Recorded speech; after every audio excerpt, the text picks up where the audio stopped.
Hello and welcome, folks, to the Sunflower Sports Network. Sorry for our delay. We were getting set up and waiting for the hotspot to come, so we're now going. We come to you at the bottom of the first inning with 2 outs.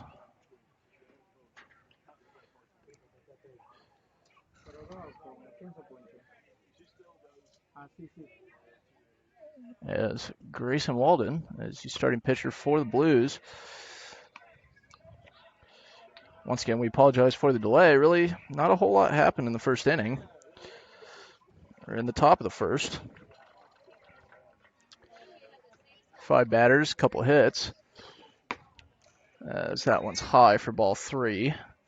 So, folks, you're getting thrown into a full count.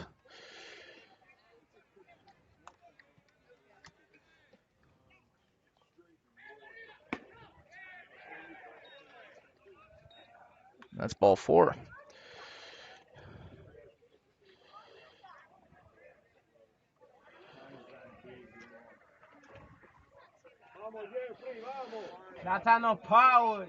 That's going to bring up cleanup hitter center fielder Jeffrey Vargas. Sorry for the lack of information, folks. I'm kind of piecing everything together right now. So that one goes foul right into the fence.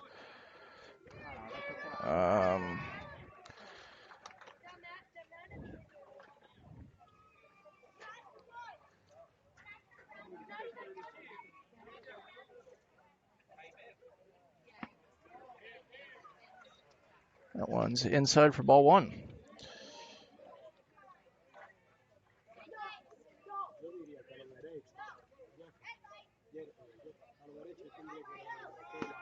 Swing and a miss. Strike 2.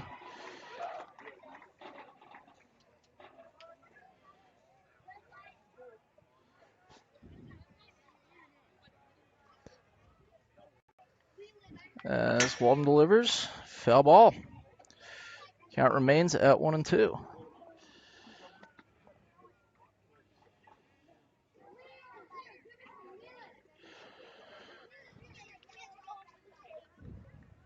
If this is the first game you're tuning into, these two teams played last night.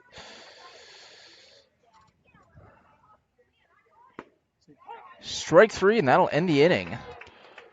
So, I know we haven't been streaming for very long, but we're trying to get everything put together. So, we're going to take a quick break, and we'll be back in a couple minutes. Apologize for the delay once again, but we will be back.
And we are back here on Sunflower Sports Network.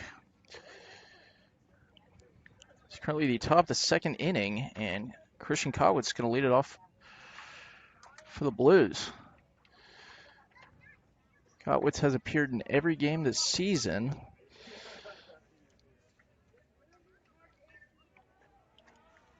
He's registered just one hit in that time. So that one is low for ball one.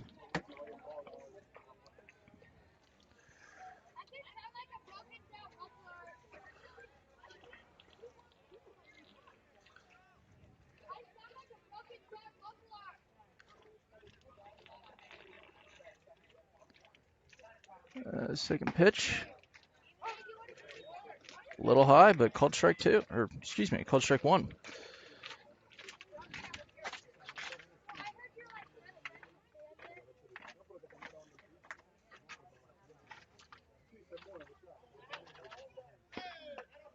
Swing and a miss. A quick 1-2.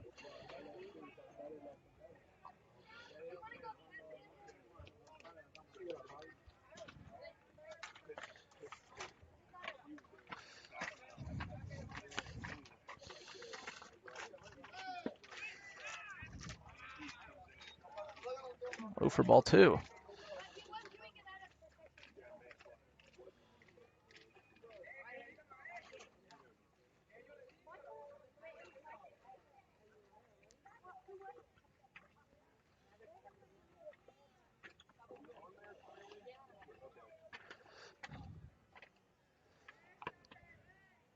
One swung on, but Kotwitz gets just above the handle of the bat. So foul ball. Continue at 2-2.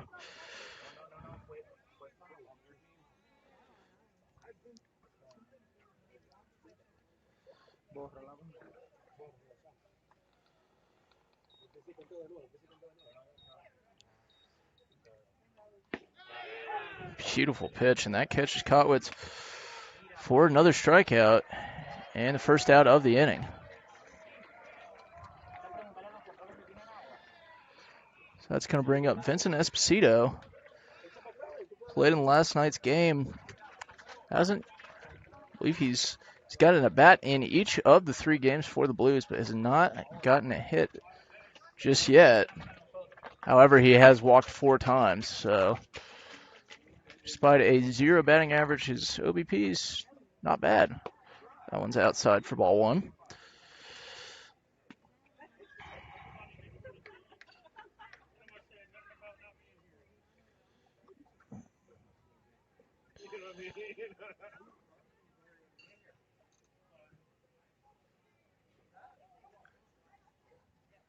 Here's the pitch. Up high for ball two. So 2-0 count early.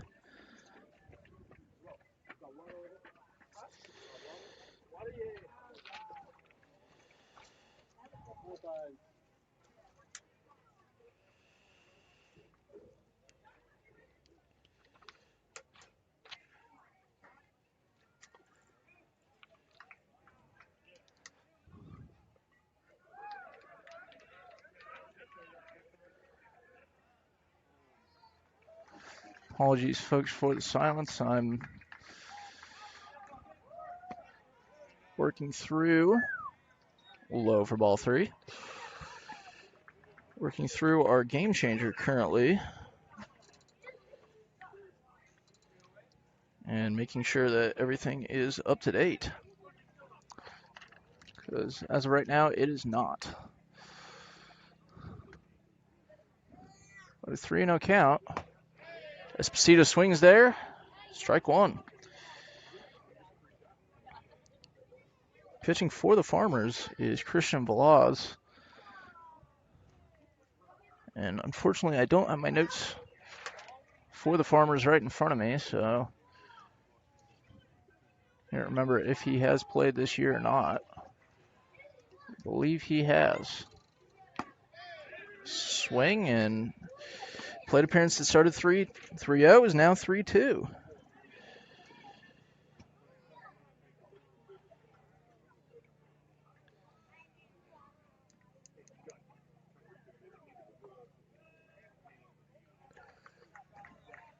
So here is the payoff pitch. Esposito swings, it's dropped. And gonna plunk him in the back. So this isn't kickball, that's or is it? I'm confused. Esposito's standing on first, but the home plate umpire is going to come and tell him he's out. So he was on inside of the base path, so if you get plunked with the ball there, it's an out, and that's going to bring up Austin Rocha.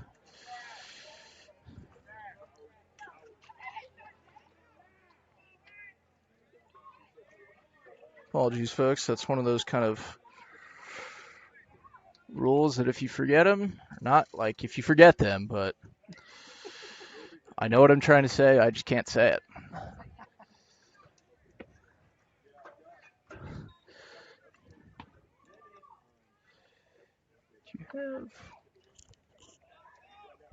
That pitch is low for ball one.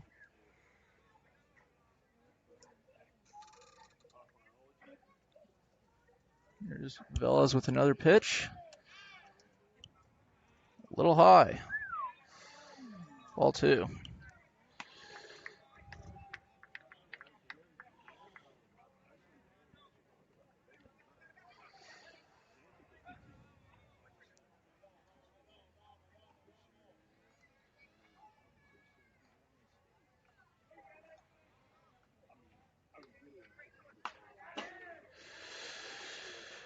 Rocha gets a piece of that one. So 2-1. Rocha recorded his first hit last night. Went 1 for 1 with just a single. I believe that was his only plate appearance of the night.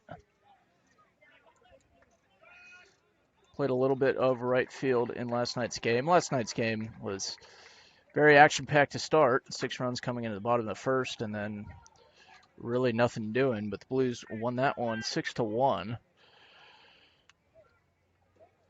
To move to 2-0 on the season. So that one is way in the dirt. Ball 3, so 3-1 is your count.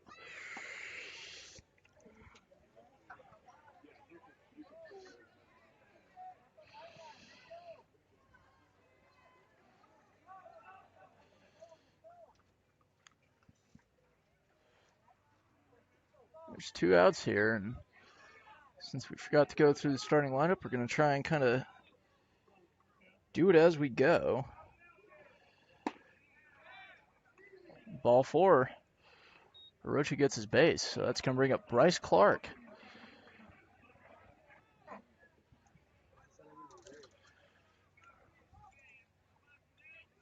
Bryce is in his first game since the first game of the year at Eudora. Not Eudora, excuse me. Bryce is from Eudora. That game was in St. Joe.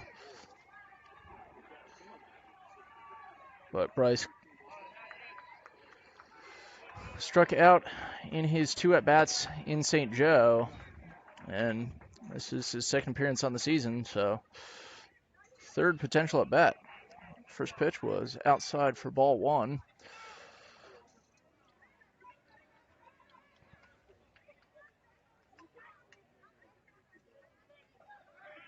As Velez throws back to first. Roach is pretty comfortably safe there.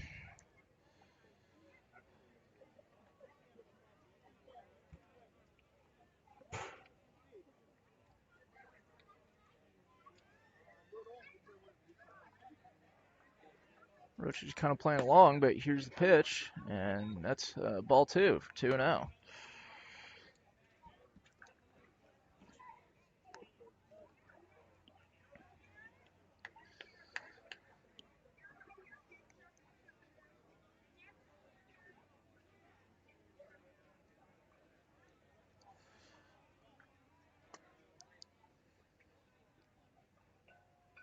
Velez delivers.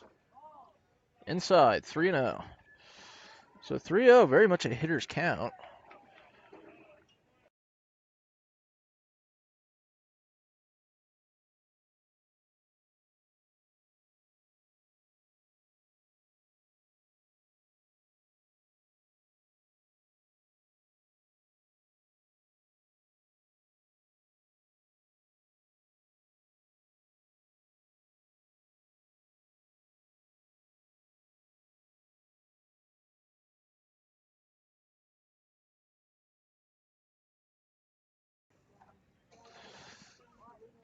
So we continue here.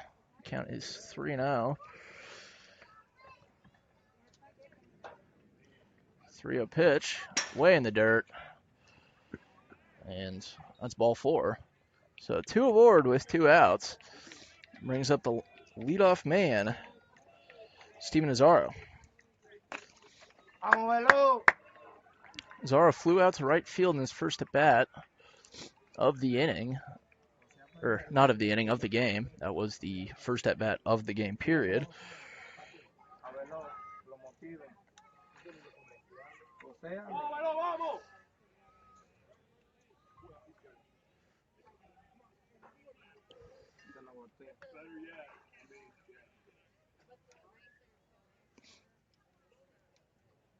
As he takes first pitch inside for ball 1.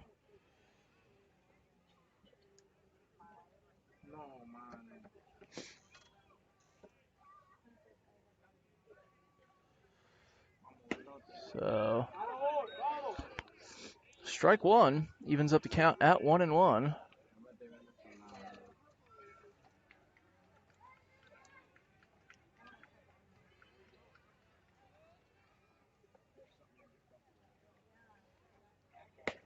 And Zara chases there, 1-2.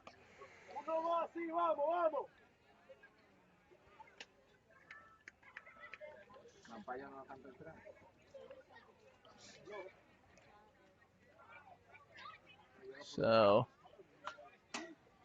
that one's fouled off. Count continues at 1-2. Folks, we're done catching up the game changer, so should have a little more time to talk. Unfortunately, that well, I goofed again.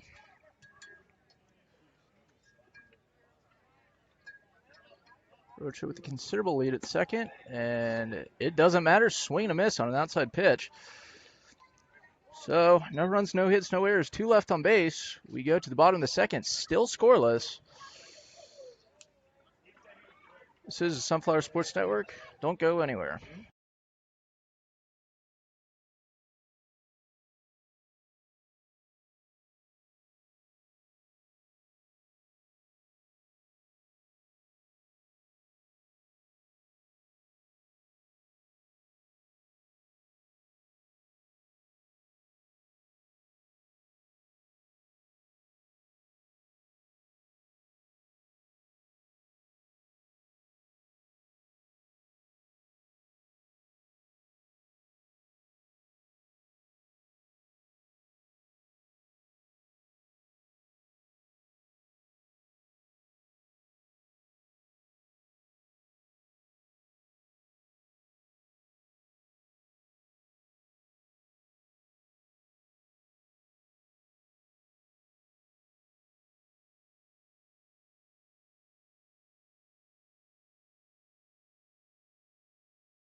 We're back here at Sportsfield Park in Leavenworth with the top of the second inning. That's going to be Elvis Leyva leading off.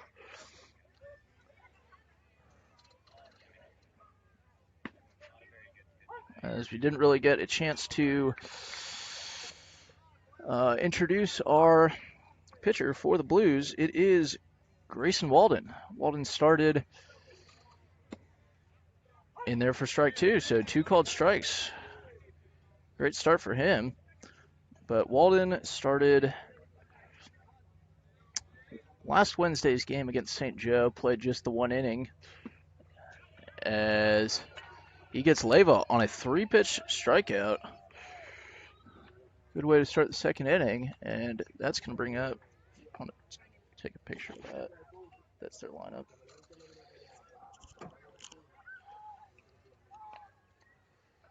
It's going to bring up Isaac Nunez. I was not able to update my notes for the Farmers, but from last night's game, but Nunez coming into last night was 2 for 2 on the season with 2 doubles. Can't get much better than that unless it was 2 home runs. As Walden delivers, and that's going to be ball 2. Walden comes to Baldwin City from a litany of places. Played this past season at Coffeyville. As he finds his own 4-strike 1. But we'll be playing at Pittsburgh State next year. The theme of Southeast Kansas continues. Walden is from Columbus. That is Columbus, Kansas, not Columbus, Ohio. As he delivers the 3-1, and Nunez, ball 4. That's going to bring up Sebastian Montero.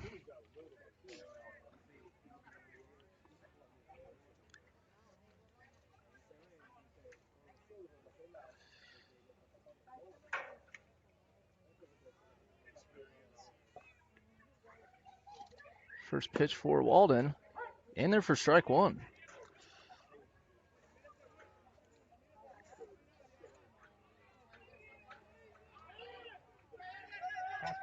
And pass ball, or attempted.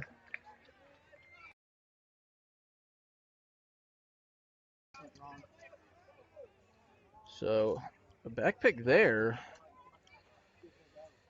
Sees Nunez in second base. So a runner in scoring position for the Farmers early in this game. So that one's fouled off. So we have 0-2 with the 1 out.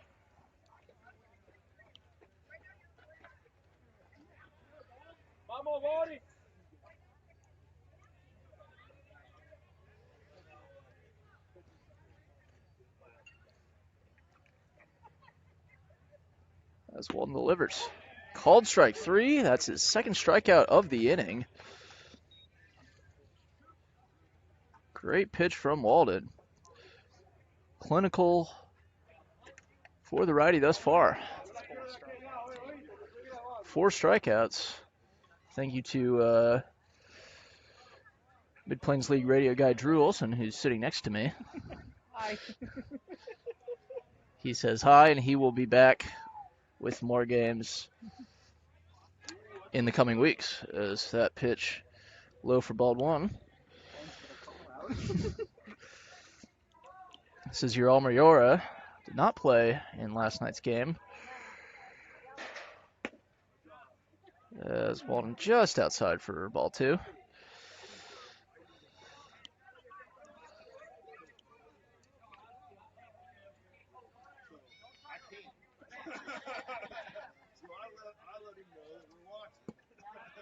That one's down for ball 3. So 3-0 to start the at bat.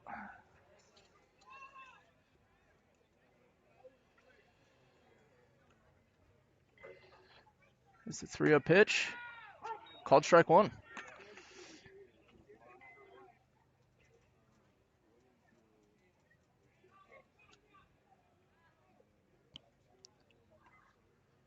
So 3-1 is Mayora chases that, and we now have 3-2. So once again, one of those at bats that start at 3-0 and blink, and you're at 3-2. So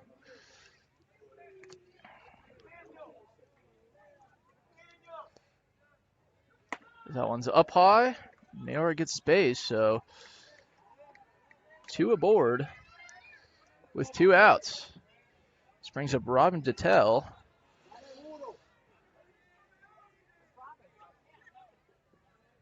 who rounds out the bottom of the order for the Farmers.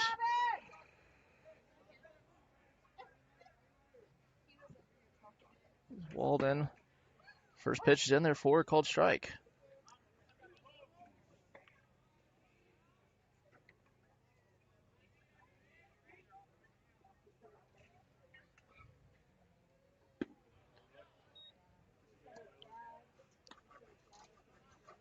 That one, ball one.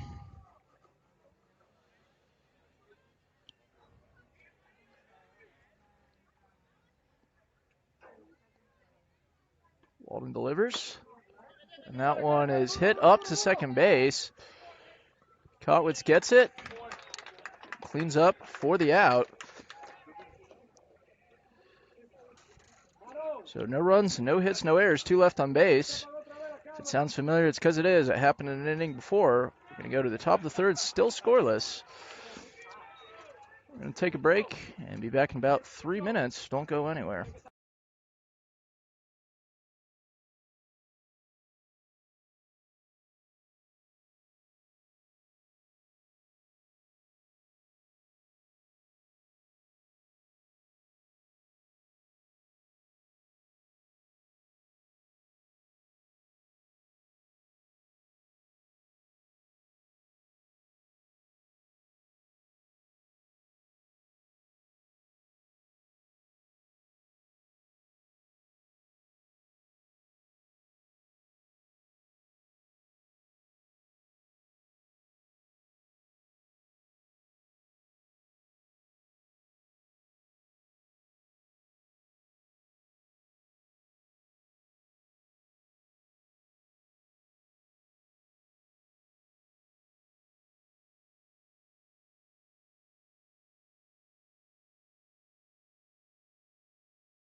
So we're back for the top of the third inning. Christian Velas finishing some of his warm-up pitches as we begin, but relatively quiet game so far, scoreless through 2. However, just because it's been quiet doesn't mean there haven't been attempts at noise as Brendan Johnson comes up.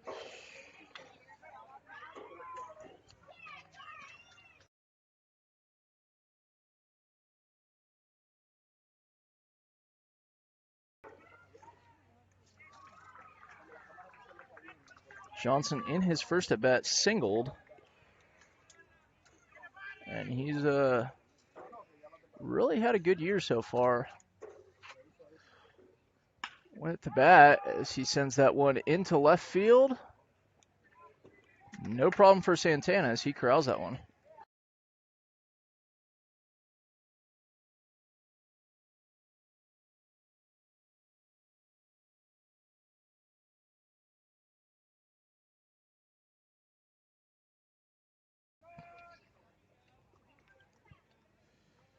New Game Changer sucks.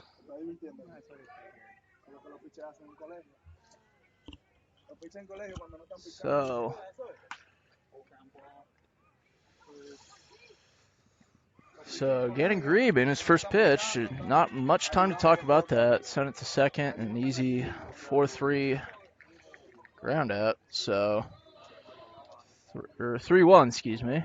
And we're up to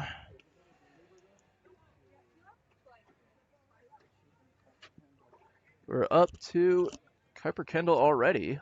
Kendall was reached on a quasi fielder's choice. I don't really know what to call it. It was, kind of grounded into a fielder's choice and hit it to the right side. And Johnson was, what to know.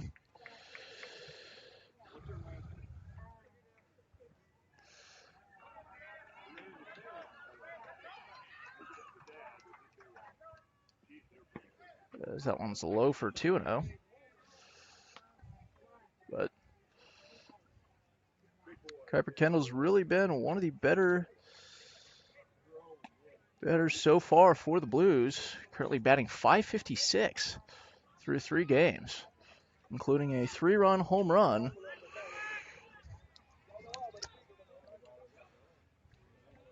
Probably going to hear a lot more of his name this year,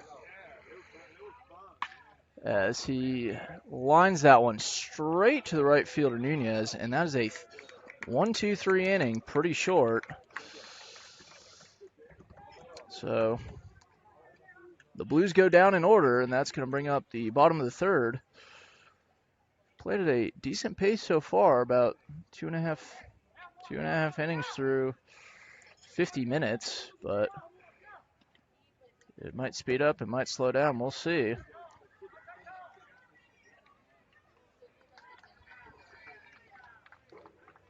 As the Blues take the field for the third inning, we're gonna step aside, and we'll be back in a couple.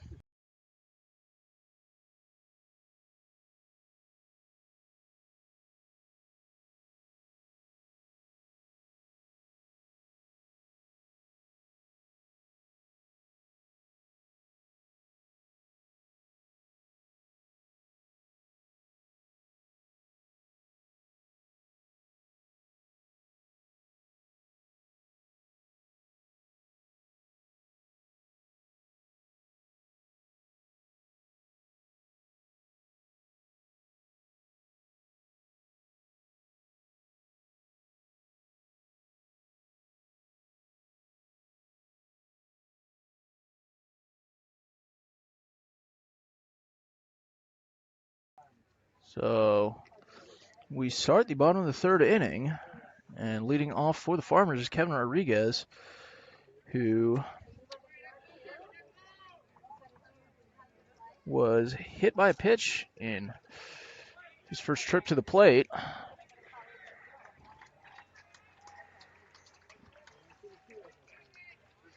As Walden's out for another inning, and Rodriguez hits that ice ground ball into right field, and he's on board with a single.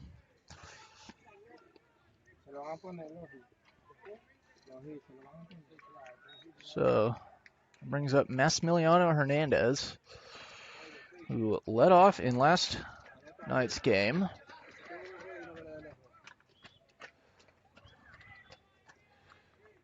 But is hitting 2-hole tonight.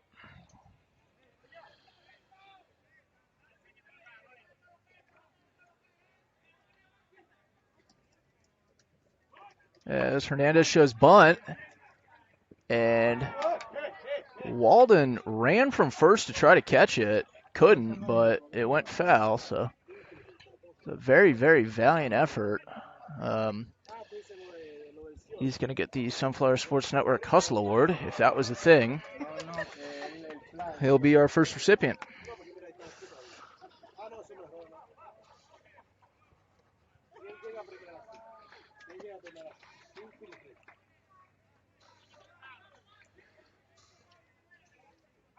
As Walden throws back to first, can't find Rodriguez.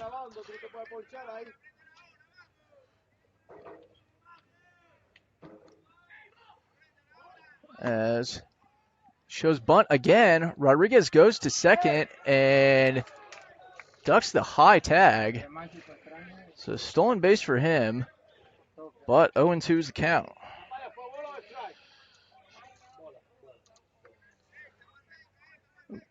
Or, excuse me, that was a ball.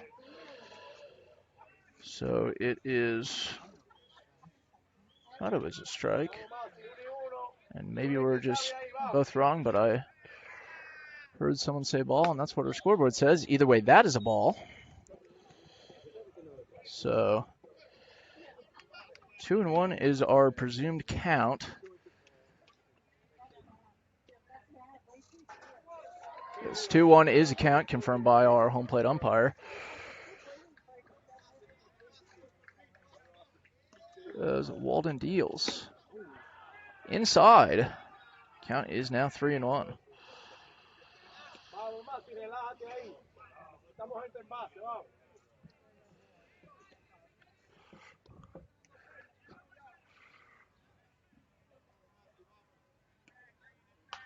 As that one is fouled off to the left side and hit into the youth game being played behind us. Luckily,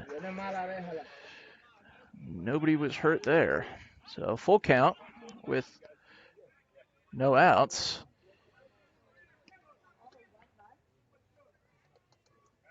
As Walden delivers the payoff pitch, and that's both ball 4, and Rodriguez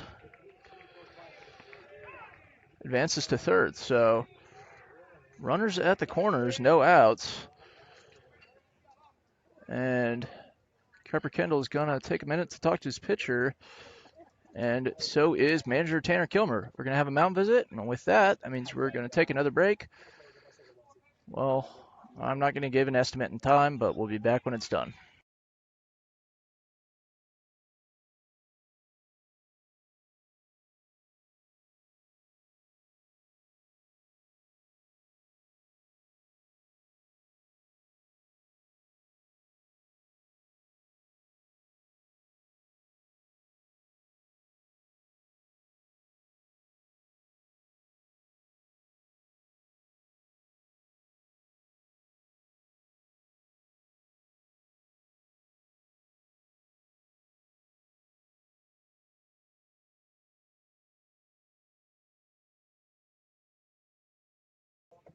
So Kilmer's going to make the walk out to the dugout. Grayson Walden's still on the mound. However, with our vantage point, we can actually see the bullpen. Mason Chance is warming up.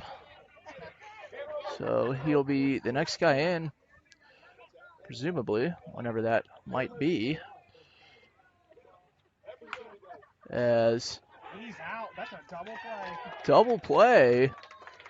A bang. Dare I say it, the bangest of bangest double plays, unassisted.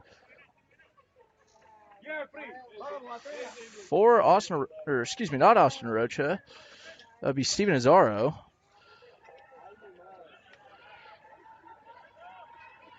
And now there's just the runner at third with 2 outs, and great pitch there.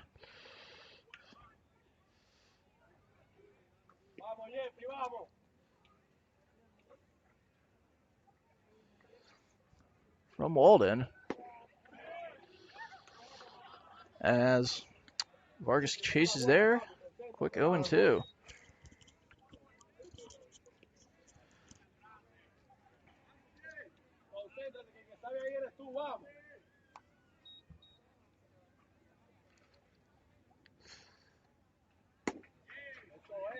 That one low for ball 1. He still has the runner on third to deal with, but all things considered, Walden's kind of, well, he has Steven Azar to thank for it, but out of the inning, and that is a drop third strike. Got him. So easily could have been a disaster for the Blues, but no runs off 1 hit, no errors. Farmer Strand, the runner on third, as we head into the top of the 4th, still scoreless.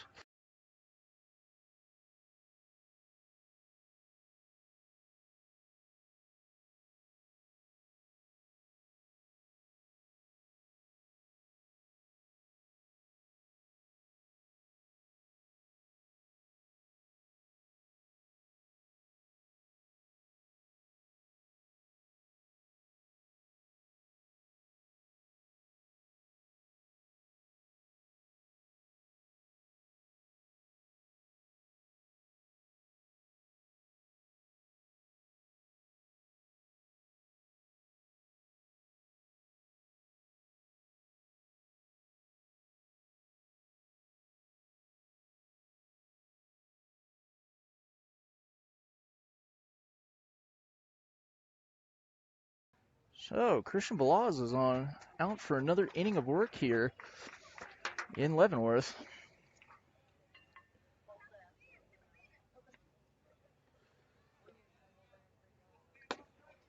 as we start the fourth inning. Lights are already on here, but sky's pretty much sun still out. Maybe setting behind us to the east.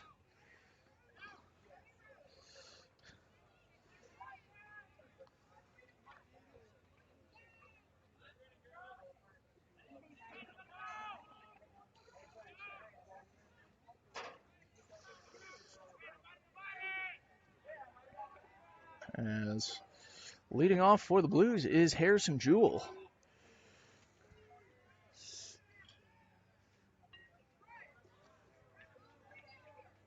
Jewell, I believe, struck out in his last at bat, as that one goes up near his head and has to play Twister to get out of it. Let's say backwards K in Jewell's first at bat.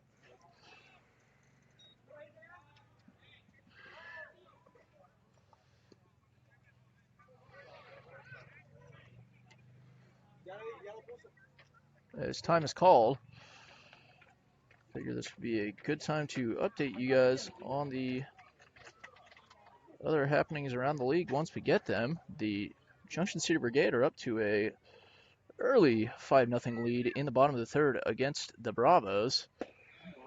Swing and a miss there, 1-1. The Topeka Warhawks are tied with the Midwest A's. Lane Gillespie is on the call for that at midplainsleague.mixler.com. And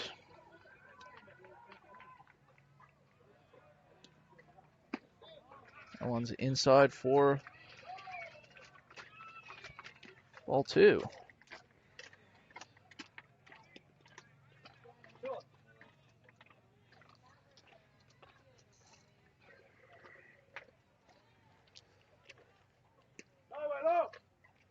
As Velaz delivers, outside, ball three. So 3-1 early in this inning.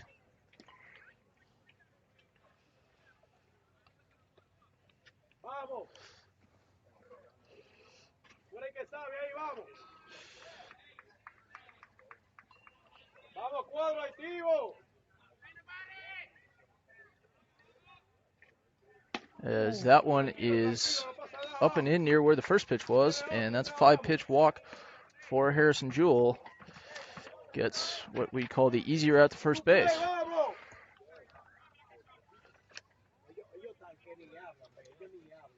And that brings up Christian Kotwitz, who struck out swinging, or excuse me, struck out looking in one of the first at-bats we showed you on our stream tonight. As he shows bunt, and that goes way behind him, so that's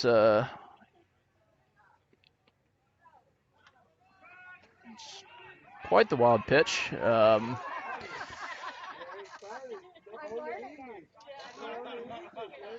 And Jewell's able to occupy second with relatively no problem. So no outs, runner in the scoring position. We've seen this a couple times tonight for both teams, as Velaz's second pitch is down low for ball two.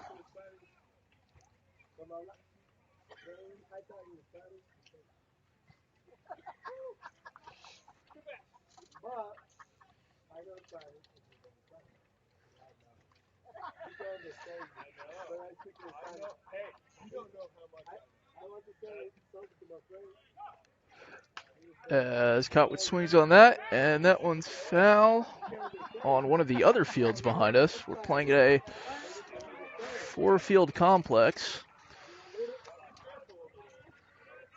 So we have a softball game to the left of us and a baseball game to the right. But the most important thing, we have a baseball game right in front of us. As a balk from Velaz. And our home plate umpire, no balk. Is an interesting move. And Coach Tanner Kilmer is going to come ask the home plate umpire what that was, because I certainly thought it was a balk. I've never really seen a move like that, but the only thing that could possibly be classified as is a balk. And now the home plate umpire is going to converse with the field umpire, and we'll see what he calls. But in the meantime, a lot of people talking to a lot of different people. Yes, it is officially a balk. So Jewel, an even freer trip to third. So runner on third, no outs.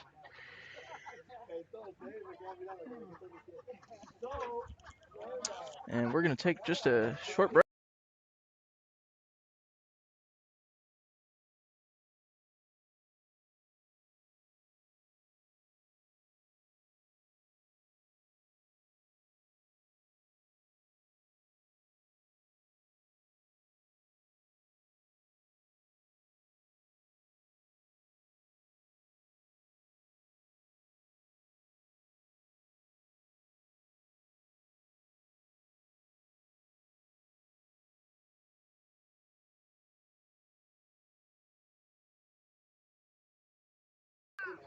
And we rejoin you. Excuse me. No. First, that pitch. Ball 3-1. Past the catcher Mayora's glove.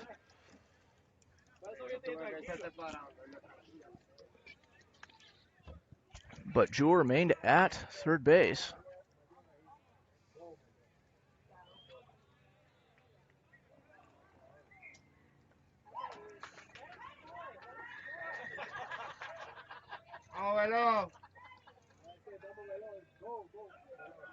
So Laws deals inside, ball 4. Runners at the corners, and that's going to bring up Vincent Esposito.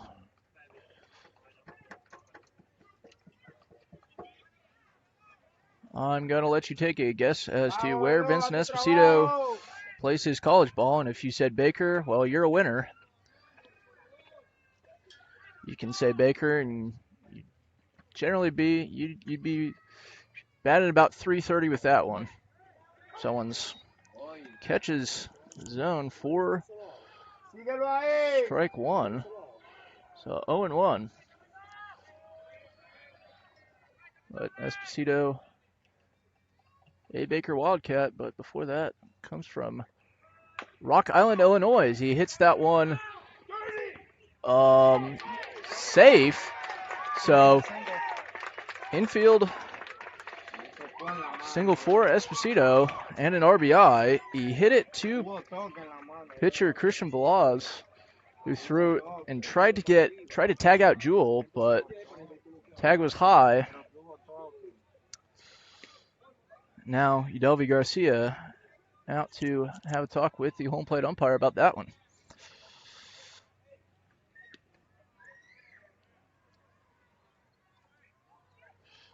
Pretty short conversation. That's going to bring up Austin Rocha. No outs and a runner on first and second.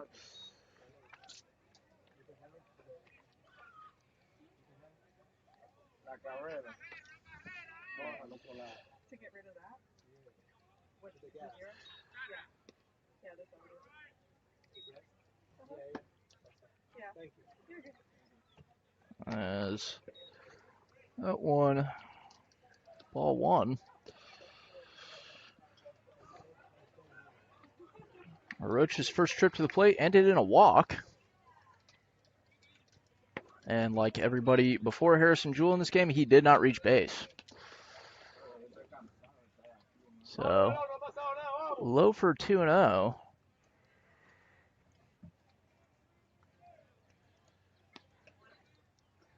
Rocha's up early in this at bat. High for 3-0. No strikes thus far. Kotwitz is on second. Esposito on first.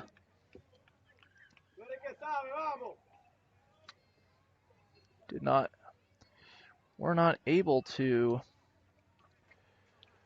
mention this before. This is the Farmers Home opener. However, not the first Mid-Plains League game played at Sportsfield Park. as Bravos have had a couple under their belt. Also their home. 4-pitch walk. And the bases are loaded. It's going to bring up Bryce Clark.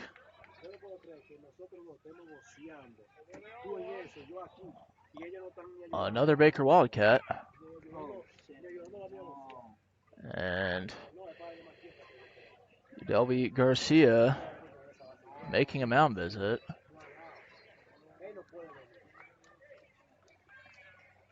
And, well, that is happening.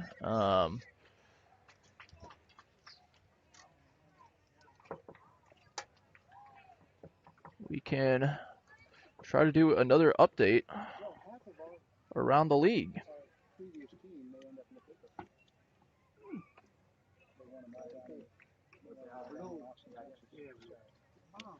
So, this game is 1-0. The Midwest A's have taken a lead on the Topeka Warhawks. That game is 5-3 in the top of the fourth inning.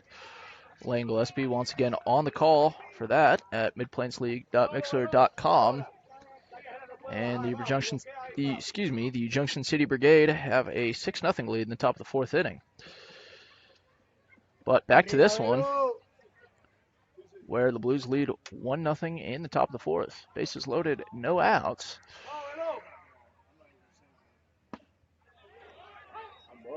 Was first pitch of the at-bat, and there for strike one.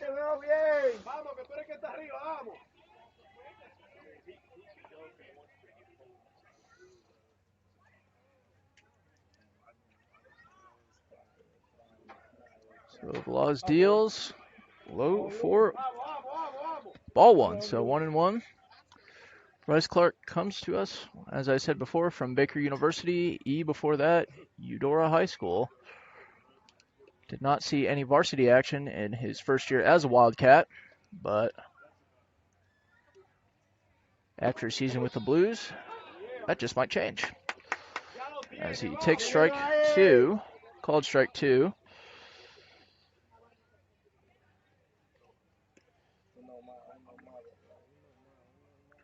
So the count is 1-2 with no outs.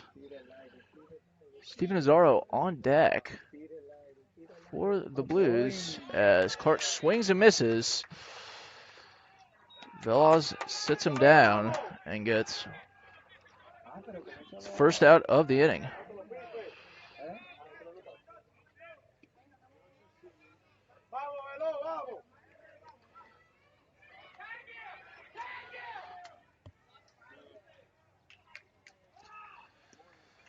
As that brings up Steven Azaro, who was probably the hero of the bottom of the last inning for the Blues with that bang-bang double play.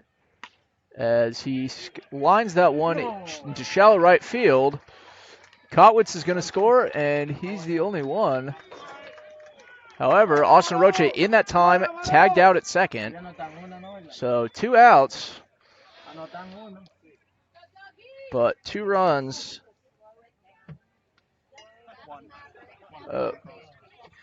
1 run, yeah. So a whole lot that just happened there. Kotwitz safe, but Arocha out. We have runners on the corners. Let's go. That brings up Brennan Johnson. Who, excuse me, this is not Brennan Johnson. This is... Ya lo viste, ya lo viste. Excuse me, this is Maverick Rockers, who swung on his first pitch. And in that time, Azara took second base.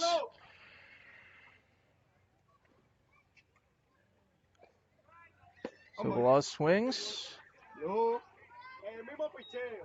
Not sure where that one was to make it not a strike. Nevertheless, it is ball 2.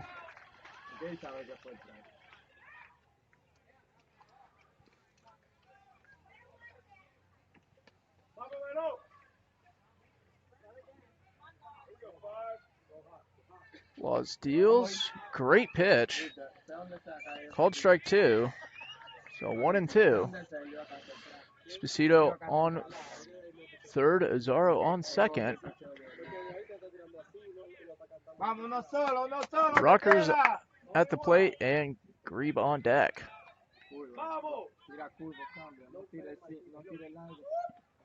As that one's low in the dirt, ball 2. So a lot of 2s to count here. 2 balls, 2 strikes, 2 outs. 2 runs for the Blues in this inning. 4th inning. What's the square root of 4? 2. Let's go. So a lot going on here, and 2 runners on base.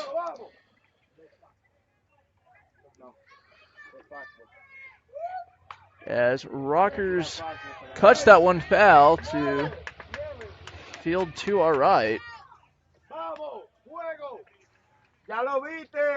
As someone who's played in one of these quad diamonds before, you always got to keep your head on the swivel on the field, because just because your ball's not in play doesn't mean they all aren't. As that one is high for ball 3, so full count. Velaz is clocking around 84 pitches right now. That's a give or take a couple pitches there. Rough estimate, but some might say that's a lot for 3 2/3 innings. As low for ball 4, and we've run into a base running pickle again. So a walk, and then Esposito tagged it out at home after a pickle. It was a pass ball, so Azara ran. But 2 runs off 2 hits in that inning. 2 technically left on base, but the Blues have at least drawn first blood here. It's 2-0 going into the bottom of the 4th inning. We're going to take a quick break, but we will be back in a couple minutes.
So we are back for another inning here at Sportsfield Park. Grayson Walden's day is done. So he finishes with roughly 48 pitches with 3 innings pitched. 1 hit, 4 walks, 5 strikeouts, and a hit by pitch. But most importantly, 0 runs. And Mason Chance is going to come to relieve him. Mason Chance has had a few, I think just one. Yep, just one game so far. That first game in Leavenworth, where he pitched a scoreless inning. So it brings up Elvis Leyva to lead off the Farmers. But Chance pitched a scoreless inning in that game in St. Joe. I'd say on the touch slower side, velocity-wise, but still can get the job done as he gets Leyva swinging there. Chance, like the rest of them, plays his college ball, not like the rest of them, but like many of them, plays his college ball at Baker. So that one is up and over our head, and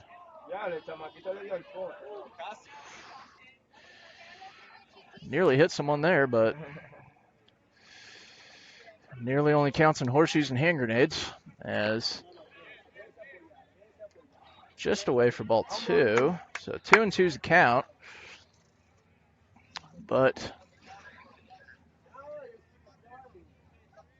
Chance completed his second year at Baker University as Leba lines that one into left field and is on with a single.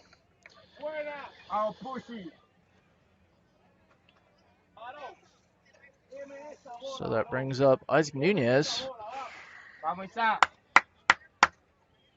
He walked in his first trip to the plate.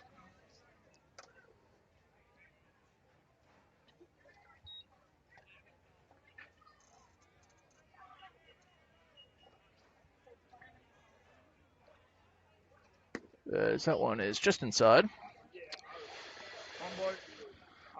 Mason Chance is originally from Independence, Missouri, and spent a year at Kansas Christian College. This sounds bad both as a broadcaster and a classmate of Mason. I have no idea how old he is. So, I believe he has just completed his freshman season, though. So that one is high. Grebe kind of threw back. 4-ball. Maybe try and get Lebe at first, but empty threats, sort of. As Chance deals another one up high, so 3-1. Espera, base por bola, vamos, let's go. Si entró, mátalo.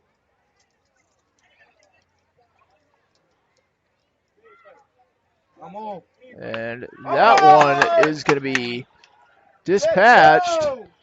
And that one is out of there over the left field fence. Tie ball game. Isaac Nunez home run. Cut just over the left field. And just as it was 2-0, it is now 2-2.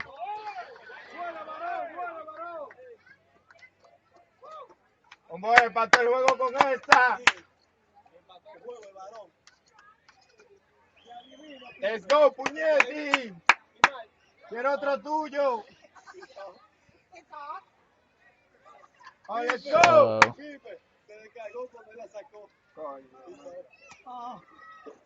So that one's lined to left field for Sebastian Montero. 3 pitches, 3 hits. Not a great start if you are Mason Chance, or really any pitcher for that matter.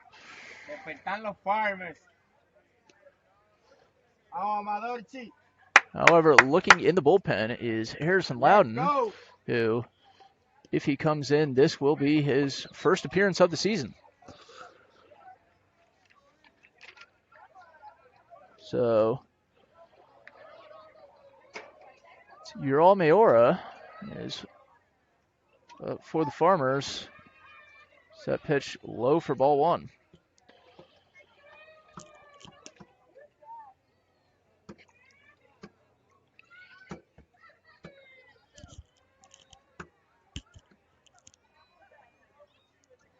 Chance delivers, and Mayora jumps back to duck that one.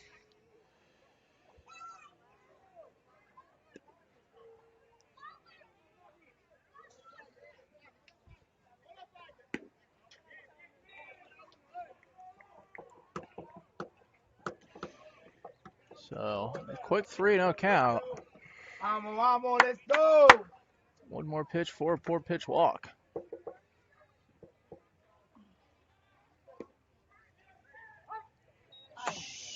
Down the middle for called strike 1. A little low, but the ump is the one with the final say. As that one in play, hit to third and mishandled by Christian Kotwitz. So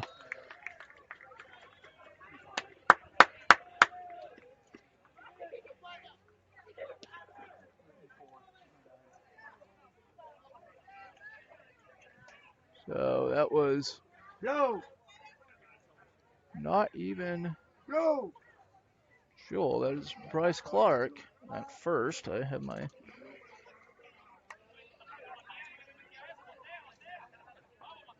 Papá, lo vamos, let's go. Lo voy a ti.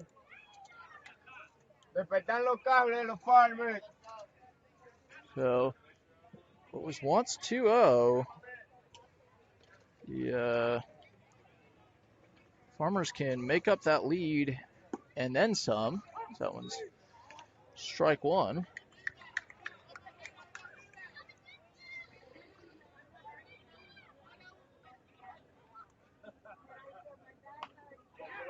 Going fouled up. Bryce Clark is at center field, or was at center field, is now playing third base. Unknown who he has faced, and Dotel down goes down swinging. So one away here. Vamos, Domi. Oh, I don't see the center field that far. But that's going to bring up Kevin Rodriguez. 1 for 1. He's reached base in both plate appearances. First one, as he swings and misses, strike one. First one was a hit by pitch, and the next one,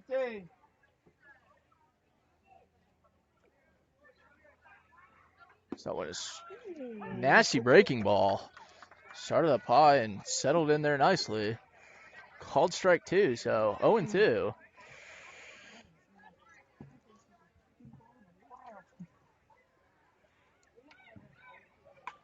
And another breaking ball, and it's hit to left field. Left fielder makes a play on that. So it's a F7. We're now 2 away in the bottom of the fourth inning. Vamos más, si este es turno tuyo. It's going to bring up Massimiliano Hernandez. 0 for 1 so far. As Chance gets another breaking ball. What he lacks in speed, he makes up for in movement. That was about baseball. And two just, I might need a shower after this. That was two very disgusting pitches. And I feel it's the outside, just pretty much unhittable, really. And another breaking ball. Hernandez gets a piece of that. But just a foul ball.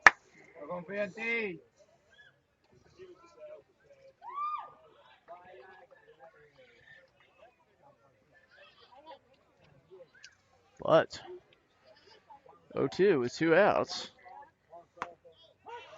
Strike three gets the outside corner.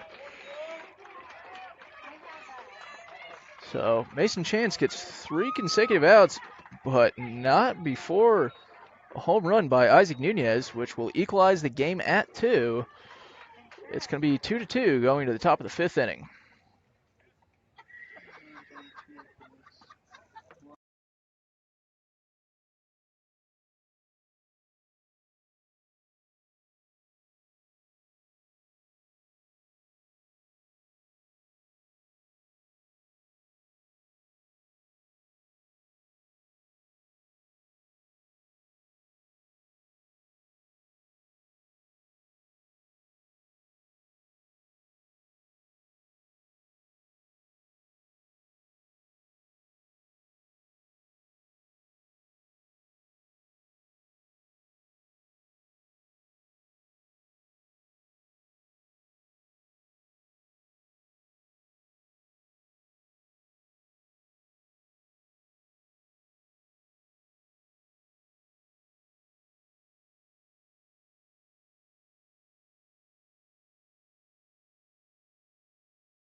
seen balls go out of the yard, pitching duels.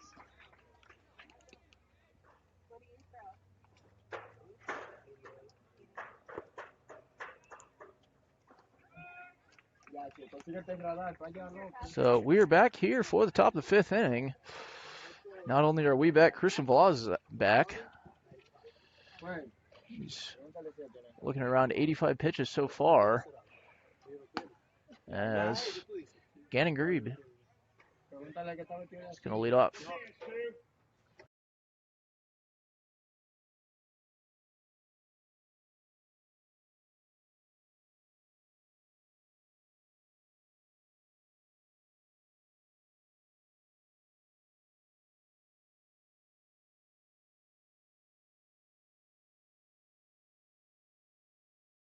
Camera. As we bring up Gannon Grebe, 0 for 1 so far. A walk and a ground out, and then he almost got hit right there in, say that was the quads.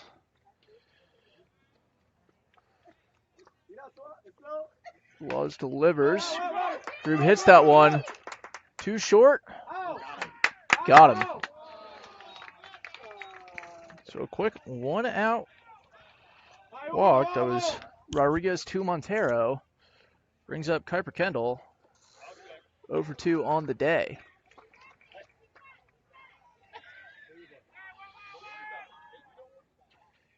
Fielder's choice and a line out. But batting around 550 coming into today. Now, I'm no expert, but I'd say that's pretty good.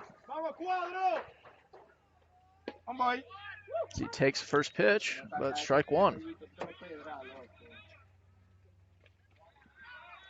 So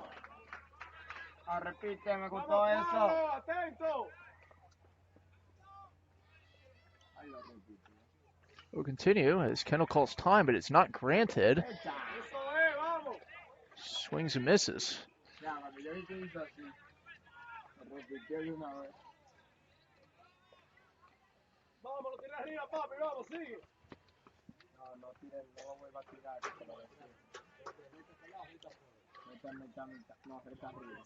That time is granted, and Kendall will step out.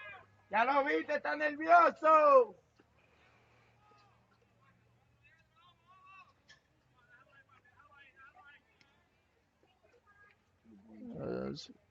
Velaz delivers. Swing and a miss, strike three. Kendall is set down in 3 pitches, so that makes 2 outs. That brings up Harrison Jewell.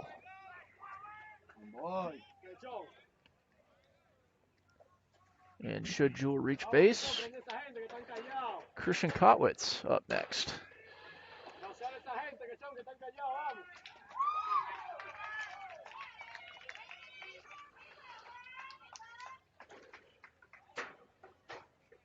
As Velaz delivers, swing and a miss for strike one.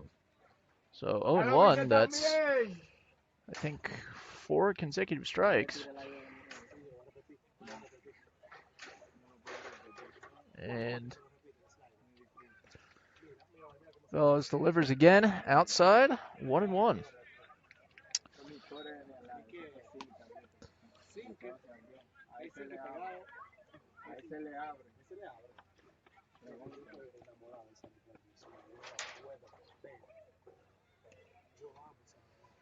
So 1-1 with 2 outs. Velaz has retired his first 2, and with a swing and a miss there, he's 1 pitch away from retiring the side.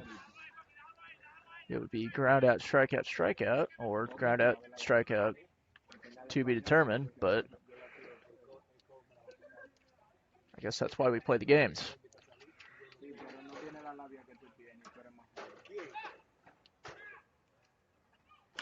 As that one was low, but Jewell gets a piece of that. And it's into one of the outfields. I can understand a little bit. Took Spanish in college. It's yeah. Oh.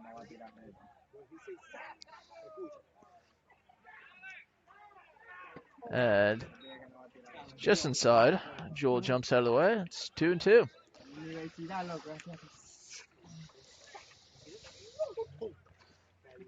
He throws in the 90s, I'm pretty sure.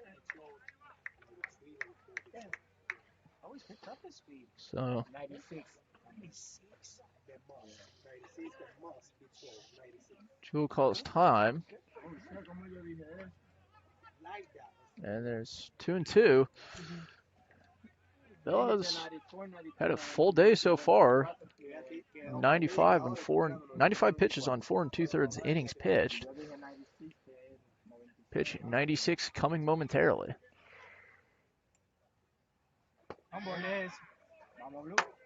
Low, ball 3. Jewel kind of almost, he didn't come even close to a round to constitute even a check swing, but moved his shoulders. You could tell he thought about it.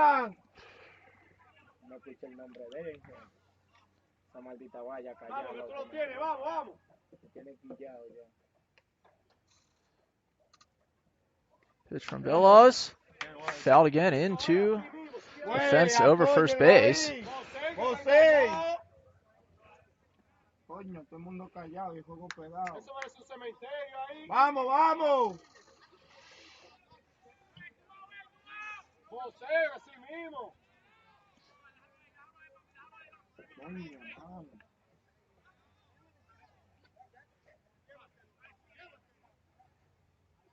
Let's go.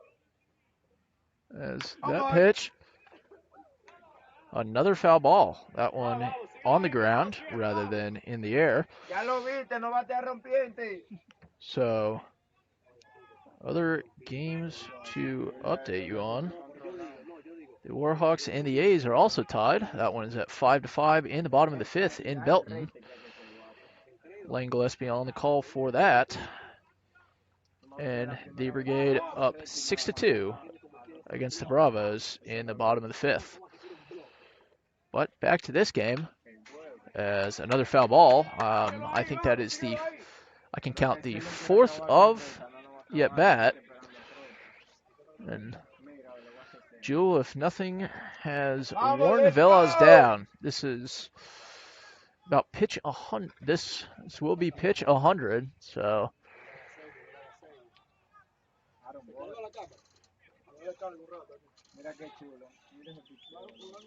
not much for him, but payoff pitch.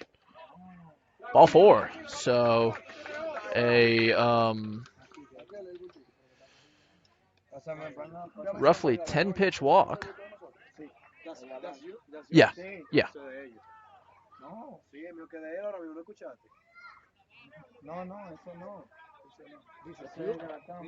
No.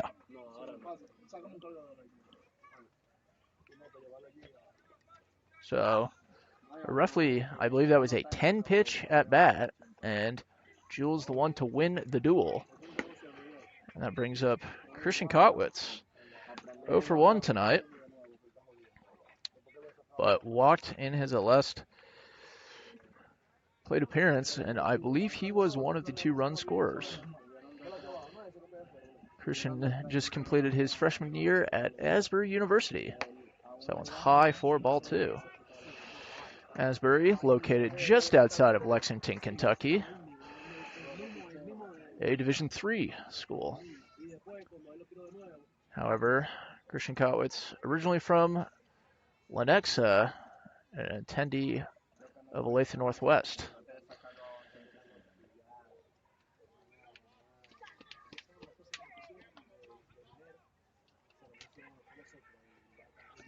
Fellas deals, finds the zone once again. It's 2-1.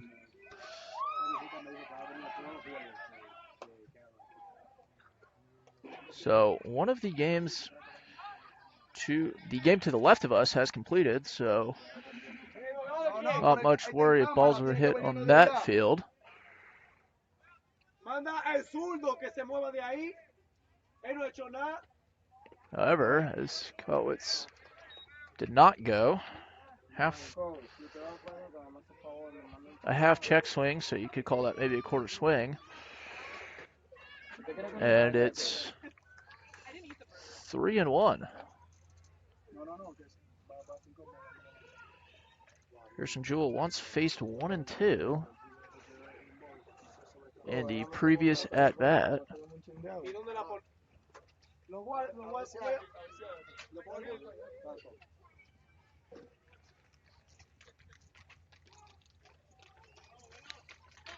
But Velaz throws back to first to try and get Jewell. Nothing doing there. We just... Apologies for our camera movement tonight, or lack thereof. Trying to get all the bases tonight, but can't always get them. Velaz deals. Another strike. Some likes those low ones. It's 3-2.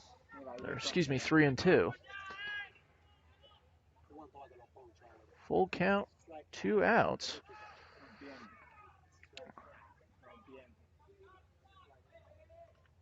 Payoff pitch from Velaz.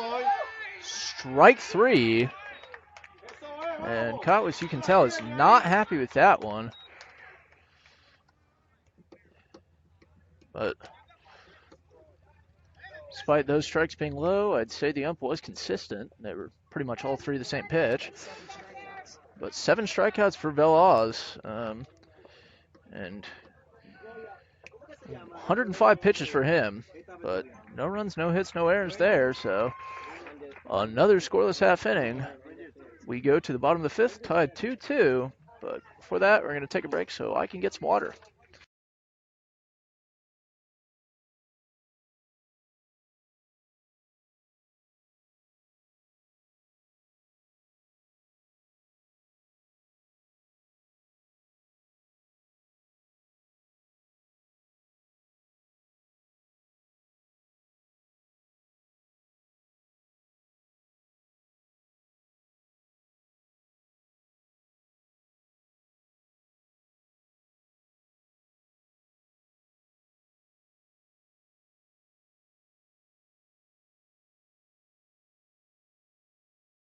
So, Mason Chance back out for another inning. This will be his second. Initially gave up a 2-run home run, but later retired the side with strikeout, flyout, strikeout to minimize the damage in that inning. But that brings up Berlito Santana for Chance's first batter. One goes inside for ball 1.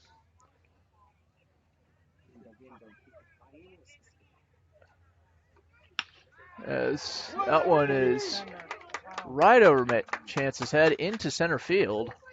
Santana's on board with a single. That brings up Edelby Vargas. Excuse me. Not Edelby Vargas. Apologize for that. This is Jeffrey Vargas. The pitch outside, ball 1. So now outs early in this inning.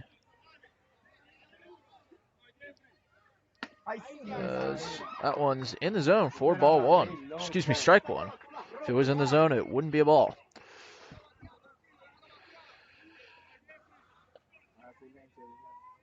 So, strike 1. Vargas swings for that one and catches only air.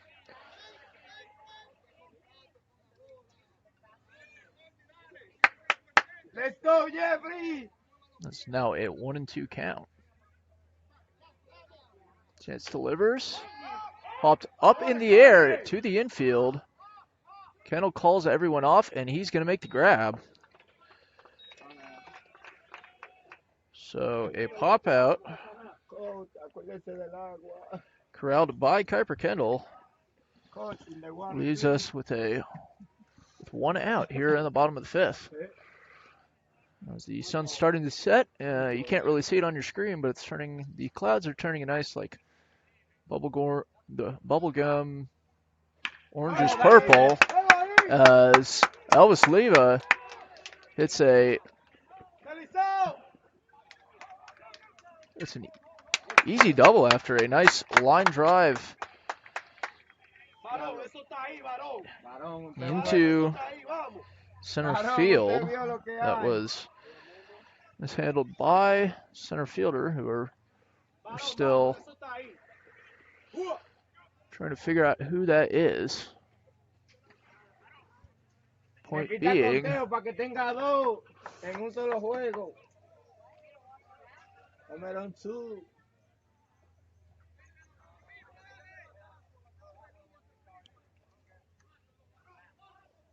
Número 2.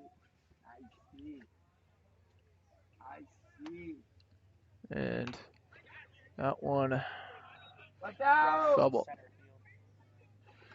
So we've just been informed that it's Maverick Rockers at center field. Unfortunately, in my old age of 22, I just can't see that far. Set pitch inside. Chance tries the breaking ball, but can't get him there. Can't get Nunez to chase. Nunez was the home run hero, which hit the tying home run, and he's going to have another RBI there. Maybe make it 2. Play to...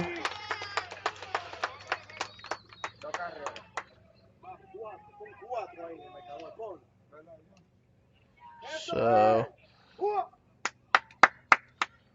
hey. Respetaron los farmers.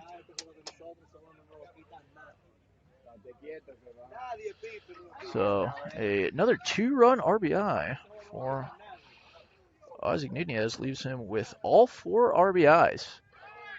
As he goes, it's pass ball anyway, but I think he would have gotten there.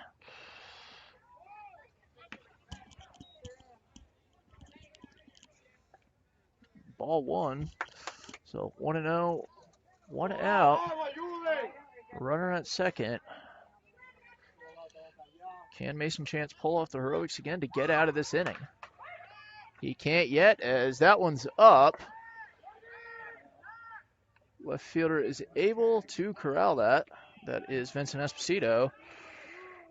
And they're now 2 away. Vamos, Mayora, yo espero uno de ti. Está 5, quédate un chin. So, 4-2 is the situation here. Bringing up Ural Mayora.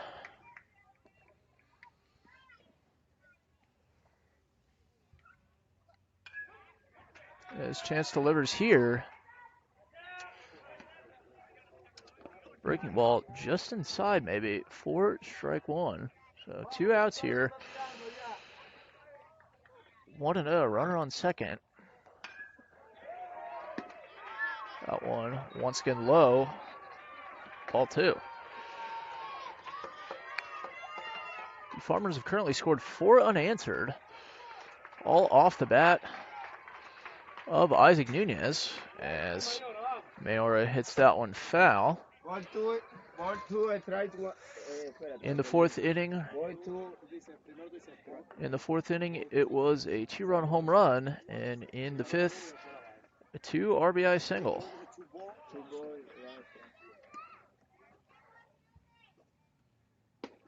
As another very nice breaking ball from Mason Chance makes 2-2. I've been tweeting the game every scoring opportunity they have. It's deals here, high So 3-2. How much I missed Full it, and count still with I've 2 got outs. the Repítelo, me first 2 gustó hours and the este. home run that Viene just con happened. I was curva like, mayor, yeah, I cuídate. missed this. It does. It just, I'm like, I'm back in this. This is cool. Payoff pitch. Got him. Mara swings and misses, so runner stranded, but not before 2 runs scored for the Farmers. They're going to lead. They lead 4-2 as we go into the top of the 6th inning. We can only anticipate a pitching change, but I really have no idea. There will be one, but we're going to take a quick second. Just kidding, there might not be. But we're going to take a quick break either way. Don't walk away, or you might miss baseball.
So, we are back here for the top of the 6th inning. Farmers currently lead the Baldwin City Blues 2-0. As Vincent Esposito steps up, Christian Balaz in for another inning. As far as he's pitched 5. That one is low for ball 1. He's pitched 5 innings, and that was pitch number 107. This isn't the 1920s. This is the 2020s, so that's a lot. As Esposito swings, kind of foul tips that one. Strike 1.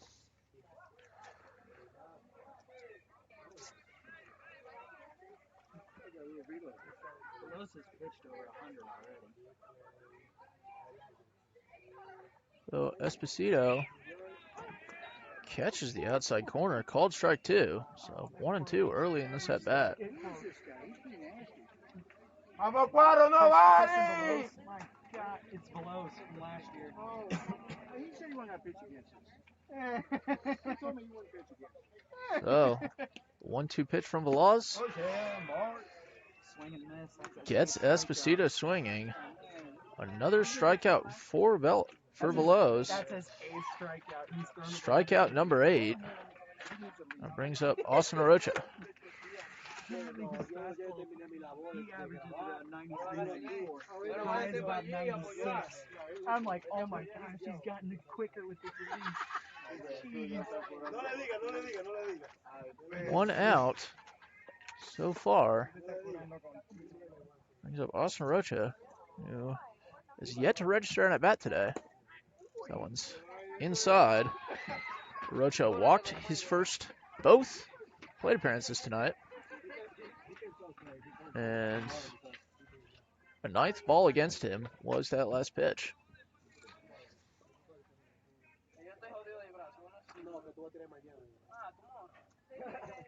And that one's going to hit him. And I do not envy him. We called a ball the easy way, or we called a walk the easy way.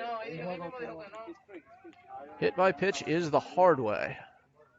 I suppose that would make a hit the medium way. But either way, Arocha aboard off a hit by pitch. Christian Velas, was pretty fast in the 90s, so well, that hurts no matter what.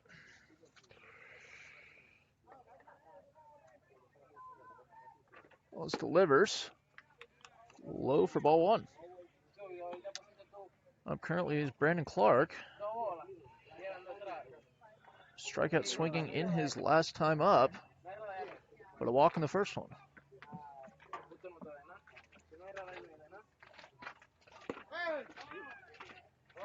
Just inside for ball one. Excuse me, not ball one, ball two. So it's 2-0.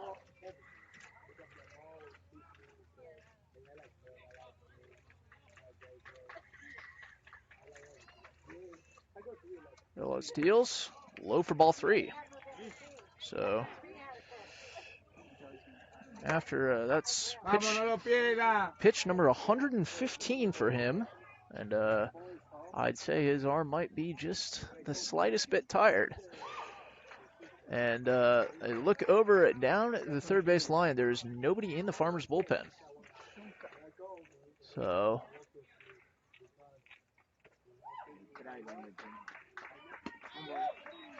Velas finds the strike zone on that one. Called strike one. So now 3-1.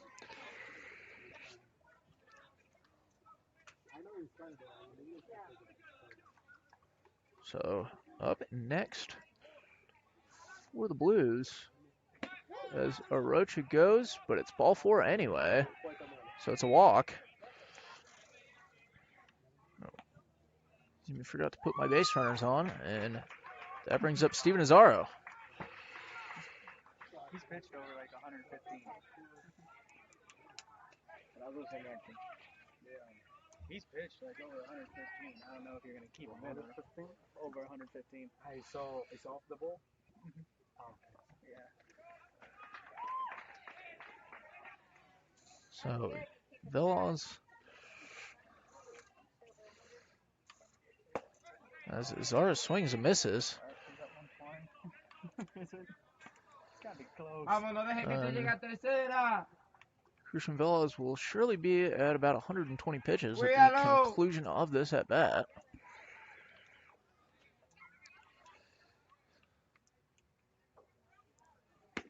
As Azaro swings and misses there. A quick 0-2.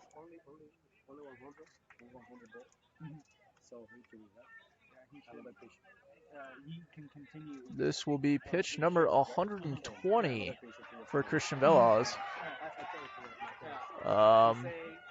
Low, 2-2, or 1-2, excuse me.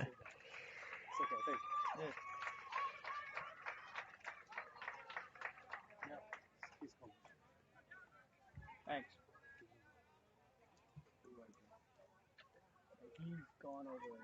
He's gone over 100 pitches. I was just wondering because I'm like, geez. Ball two. 2-2 there.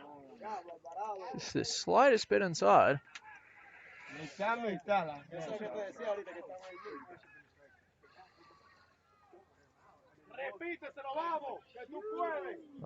So Azaro stays alive.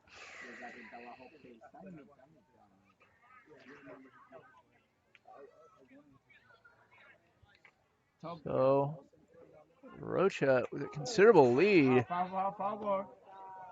And that one hits Azaro straight in the hands.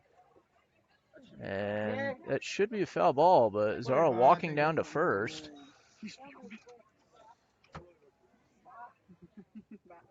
I say Azaro might be just a slightest bit shell-shocked there, and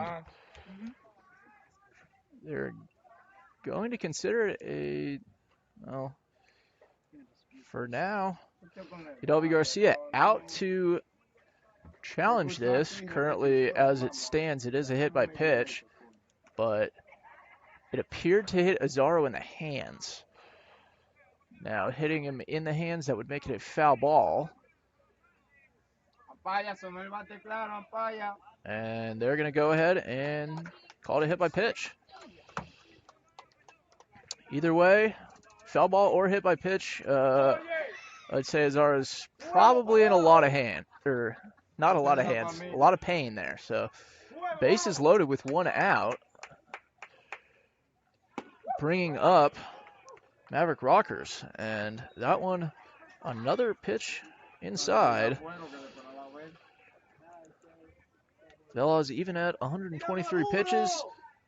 He's throwing a lot of them, or throwing a lot of fast ones, and it's currently unknown as that one's low and in the dirt, but blocked by Mayora well. He's in the bullpen. And Moises Noera will be in the bullpen for the Farmers, just entered, so he is presumed to be the next man in. Did hear from Udelvi Garcia that they will pull Veloz, presumably at the end of this inning, maybe even sooner, as that one goes low for ball 3. 3-0.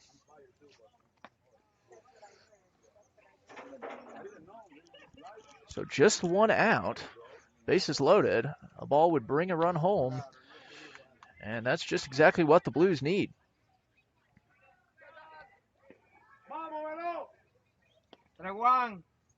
Veloz delivers. Rockers starts his walk to first, but that one caught the outside corner. It's 3-1.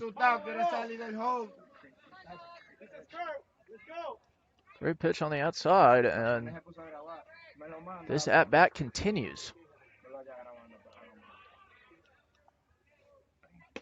But that one, way too outside to even cut it close. A walk brings home Austin Rocha. It's 4-3. Gannon Grebe will be the man up, but not before an Udelvi Garcia mound visit. Veloz we have him at Game Changer at 127 pitches, so, and that is the second mound visit, so it should, within the rules, be the end of his day.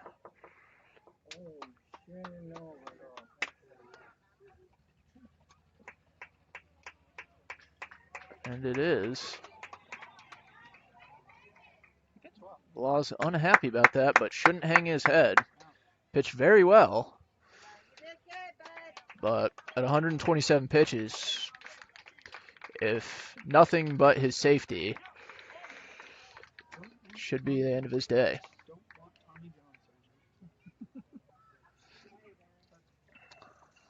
Modern pitcher just isn't really equipped to go more than about 120. If you're going 120, it's in a complete game. And last time I checked, we don't play to 6 innings.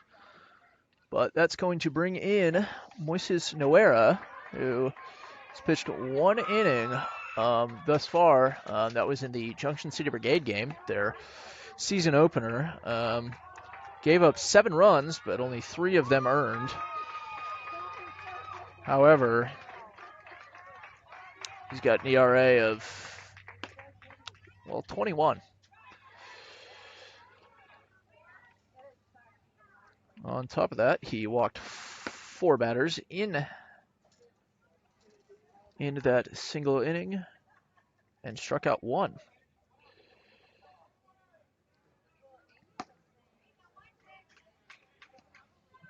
So, while Noera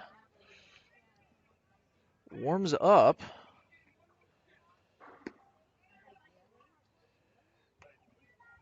we are going to update you on the other games around the league.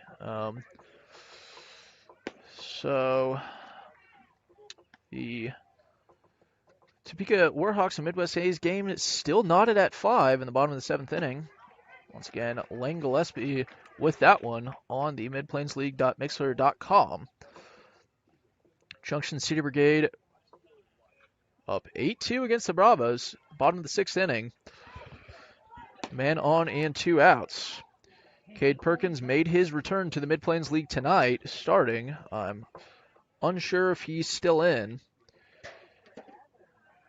He's not, but he went four innings with 3 strikeouts. The former Giants draftee is back in the Mid-Plains League for another year.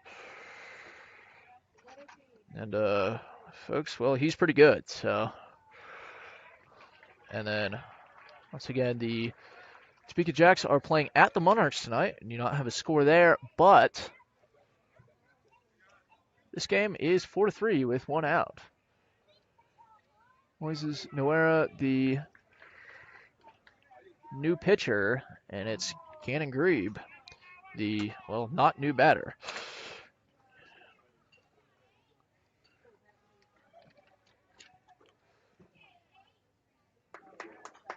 Grebe is 0 for 2 so far with 2 groundouts. Also walked, as that one is low. Clark on first did a kind of like, well, did a leadoff after the pitch to show that maybe he even just thought about it.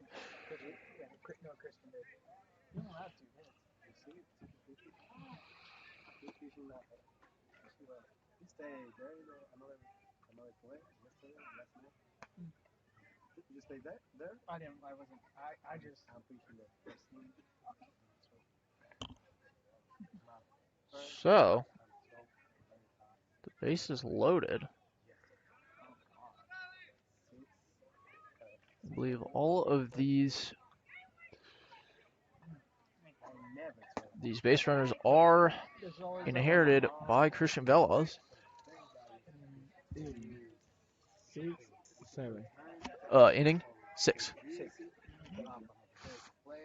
So 2-0.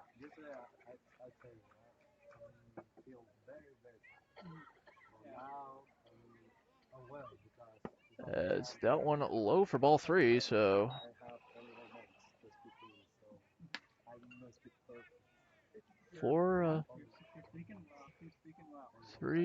three balls, and I think that's 7 consecutive between Velas and Noera.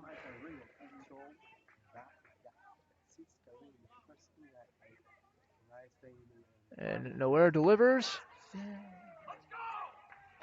Down low. Greaves pretty fired up to tie the game. And a 4-pitch walk brings Bryce Clark home and brings Kuiper Kendall up to the plate with the bases loaded.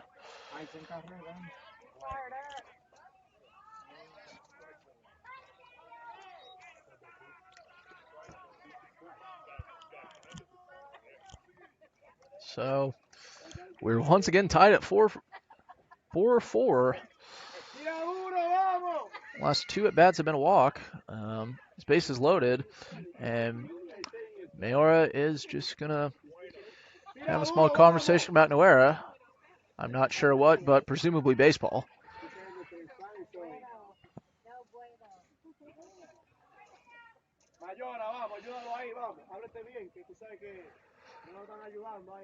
But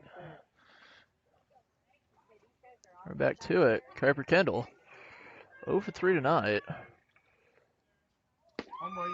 That one's in for a strike. Kendall has recorded a hit in every game except for this one, so a 3-game hit streak to start his Mid-Plains League career.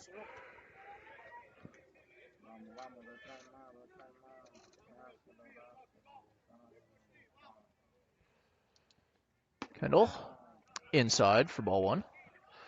Kendall just finished up his first year at Washburn, appearing in, I believe, 15 games for the D2 school. As he rips that one, gets a hold of it, but foul. You can tell he's he wants to get a hold of one here. But 1-2 is the count. We are currently at 9:10 for our game time. As Kendall calls time. Vamos, confía en ti.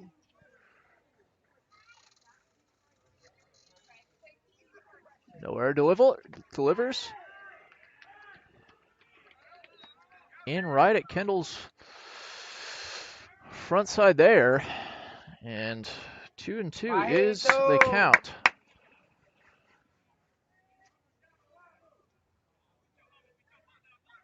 Any Bajita.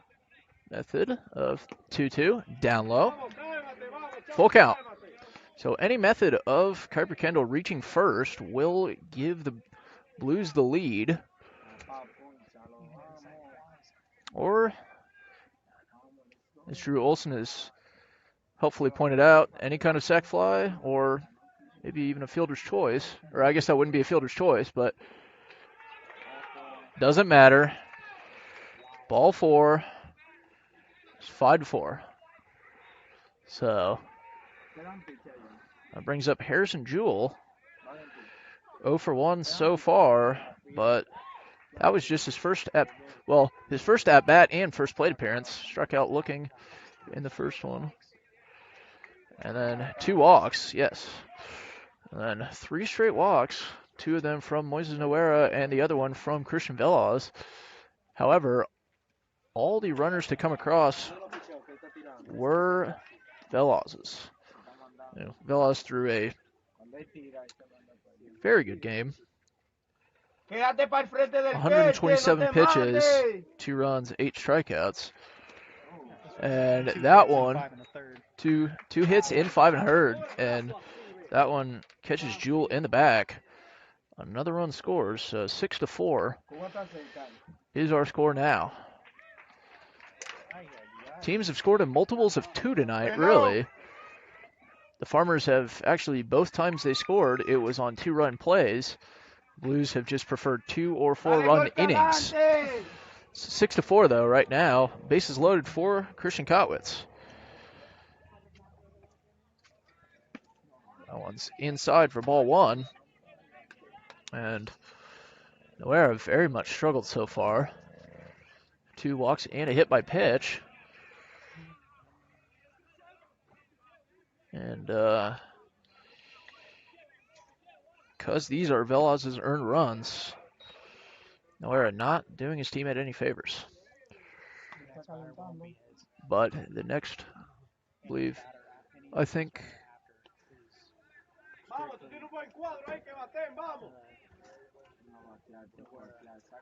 So, but all of Noguera's as Kotwitz swings that late. 2-1 the count now, but all runners on now are Moises Noguera's. So Christian Velaz finishes with 6 earned runs, but you should still take a bow for the way he's pitched thus far. But that one goes low for 3-1. So,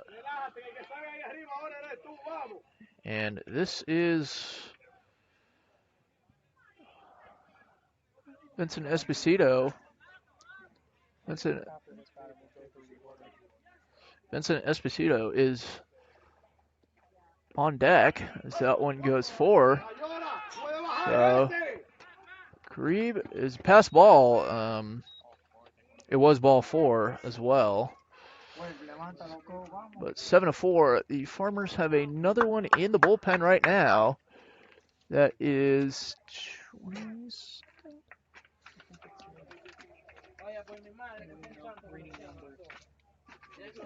And Yelvi Garcia makes the not sonic call to the bullpen. We're going to call that the bullpen call to the bullpen. Haven't done a sponsor shout out tonight, so shout out to the Bullpen Sports Bar in Baldwin City. But not just a bar. It has food, games, it's got pool. It's got a nice outdoor seating area. It's got cornhole. Great place to spend your evenings if you're in Baldwin City. Located downtown in the old police station. Just once you pass the campus of Baker University, just keep driving until it's on the right. I don't have the address in front of me, but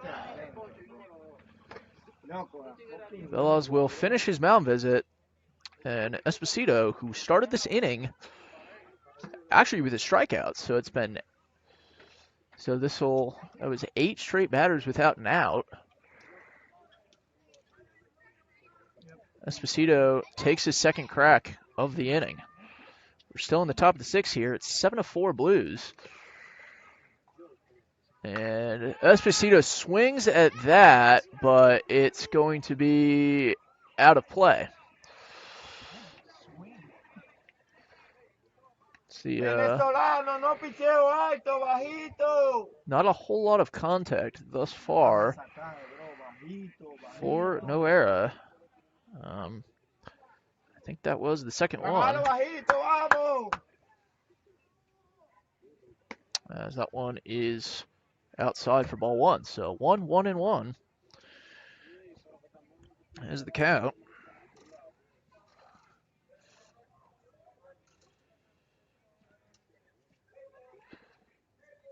And that pitch makes it 2-1. Struggling to find the zone is Noera.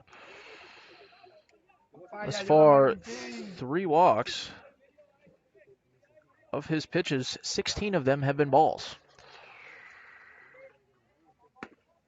That one is once again outside. Make that 17, and it's 3-1. Or excuse me, 3-1.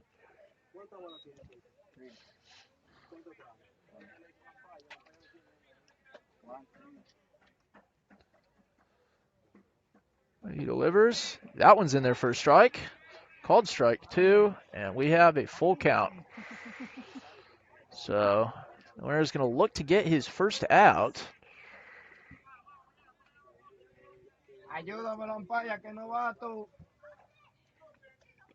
But that one, ball 4.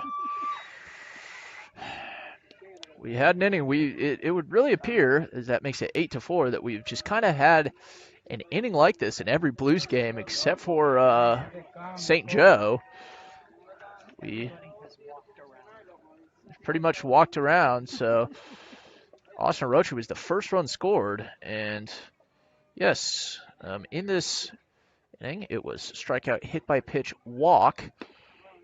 That one is ball 1. So strikeout, hit by pitch, walk, hit by pitch, walk, walk, walk, hit by pitch, walk, walk. And now we're here. So there has not been a ball put in play in over an inning. Is that one low for ball 2? Noera just really hasn't given them anything to swing at. Tough outing for him so far.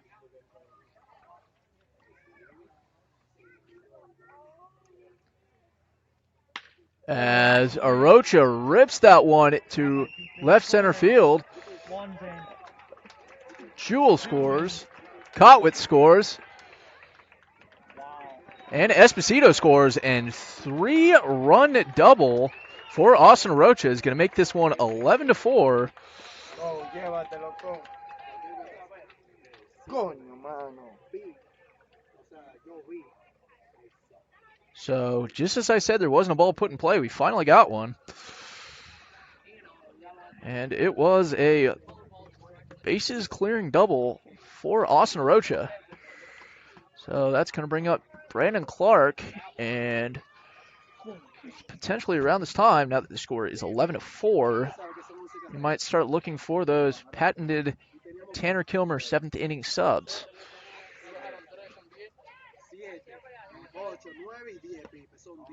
That one is low for ball 1.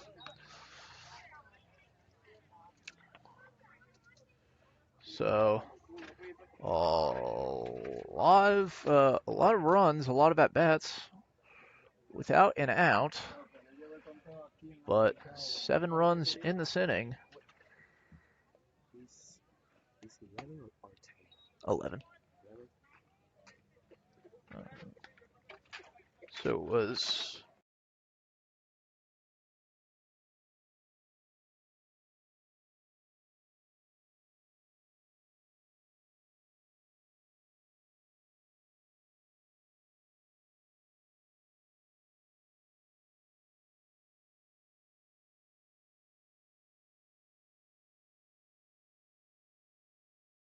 So as we took a quick break, Brandon Clark faces a 2-1 inning, or excuse me, a 2-1 count. Last one, a strike. Rocha likes to create, I would say, a lot of havoc as Clark fouls that one right above his own dugout, and he even gets Azaro to duck. Steven, I hate to break it to you, it was nowhere near you. But I would have done the same thing, so I can't blame him.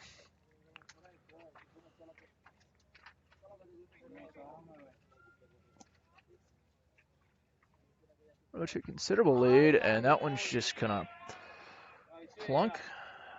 That was Brandon Clark, so that's gonna bring up Steven Azaro. And while Steven Azaro walks to the plate, we'll update you around the league. The Brigade have extended their lead over the Bravos. It is now 9-3 in the bottom of the 7th inning as UW Garcia makes his second mound visit, so this will be the end of the road for Moises Noera, and the Topeka Warhawks have taken the lead over the Midwest A's 6-5 in the top of the 8th. Runner on first, 2 outs. Warhawks are looking to split the series and get their first win in franchise history. So That's been a sequence. this is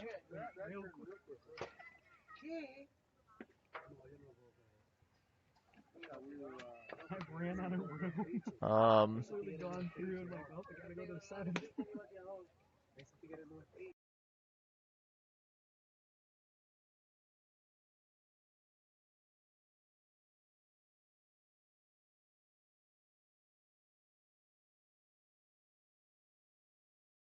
One out, and then it's 9 straight.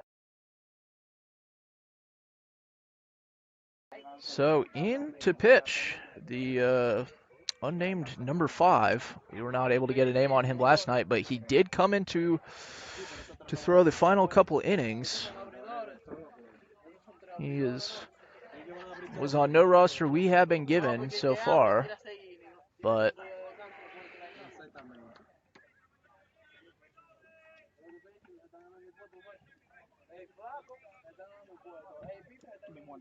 oh, it's actually Yohander Romero. So, excuse me, I goofed the entire last night. So sorry, Yohander. You were number 5. I accidentally had him as number 2 on my sheet, and I didn't think to check twice on Game Changer last night. Would have saved me a headache because I'm gonna have to go in and double the stats. But Romero starts 2-0 in his innings, as that one is a strike. So 2-1 the count for Steven Azaro. On deck, still Maverick Rockers, who's been playing most of the game, as that one is low. Pass ball. Arocha runs, and Mayora just eats it. I think if he would have thrown it down, Arocha might have been gone. But a throw had that throw gone awry into left field, would have been another run for the Blues.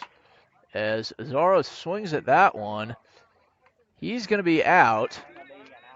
So an out after many batters, but it advances Arocha. So 2 outs, but the score is 12-4.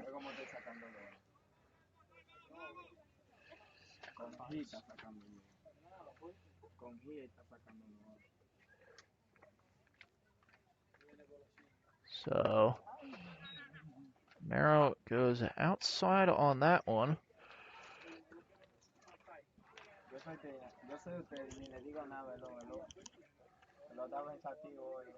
So 1-0 the count.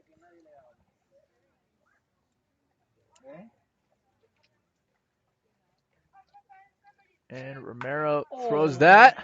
That one's up in the air. And that one is caught by Santana in left field. Thought for a second that might have been out of here, but it was not. So 10 runs off just one hit, no errors, one left on base.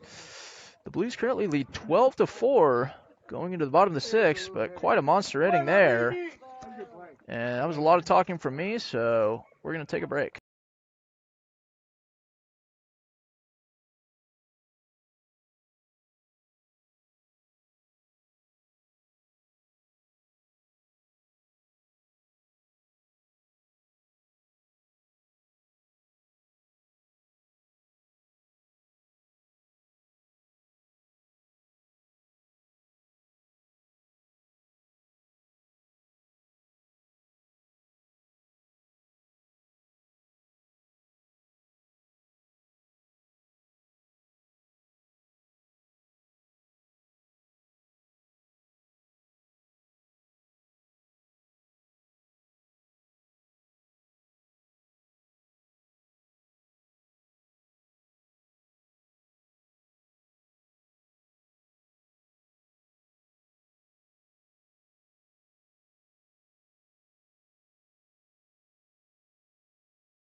So we are back with a new pitcher for the Blues. It is Caleb Moore. I have a bone to pick with him because I was told he wasn't a pitcher. I heard through the grapevine he told somebody that, and well, he's on the mound right now. So Cody comes to Baldwin City from Highland Community College, but calls Edmond, Oklahoma home.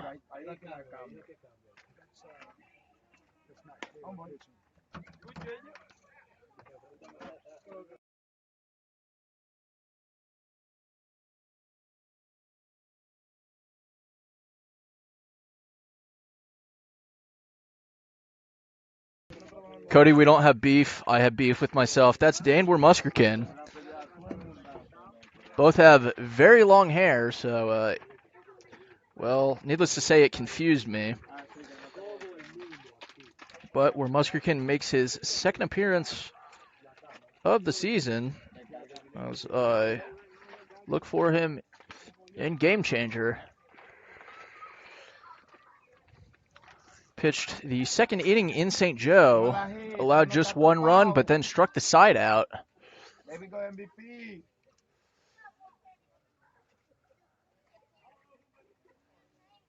So, called strike one to start his night. Muskerkin will be an incoming freshman at Ottawa University in the fall.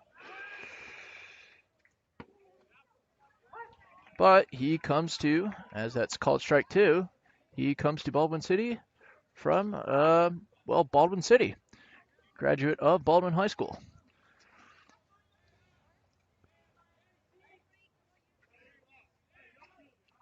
As that one's outside for a 1-2 count.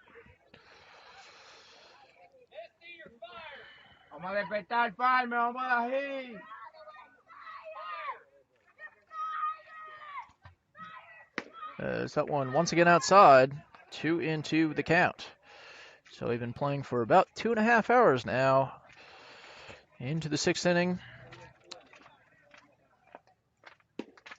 That one is called strike three. So Danwer Muskerkin, all four of his retired batters in his Mid-Plains League career, strikeouts.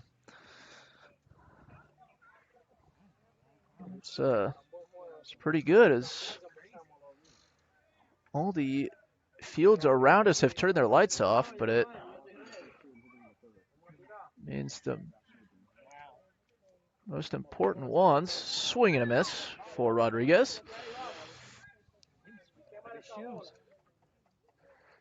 As Rodriguez 1 for 2 tonight. Ooh, just outside the zone. Not really sure which way. Maybe a little up. But I didn't think I was going to have to say this As that one is low for ball 2. I didn't really think I'd say this last inning, but the Farmers are in trouble and need to score runs quick. In the bottom of the 6th, it is 12-4 Blues. If you're just tuning in, it's that one low for ball 3, so 3-1. If you're just tuning in, Blues put up a 10 spot last inning. Trailing 4-2, now lead 12-4. That's where Muskerkin deals. Ball 4, Rodriguez skillful enough to miss it, but at that point you don't wear it. There's 3 balls anyway. So that brings in Massimiliano Hernandez with a runner on first, no outs, and this will likely be the longest game in game time of the Blues this season. We're at 2.5, or about roughly 2.5 hours right now. It's 9:32 currently as that ball is hit into the air and caught by Clark. No tag up, so caught in foul territory though. And Hernandez retired.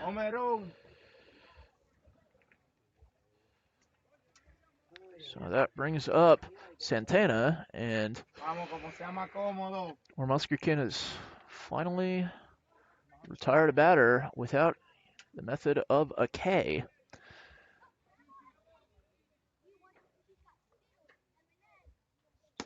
He deals.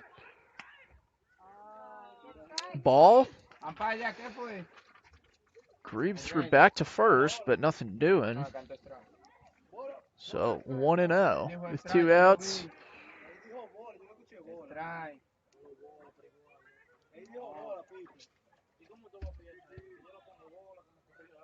As where Muskerkin steps off. And time is called.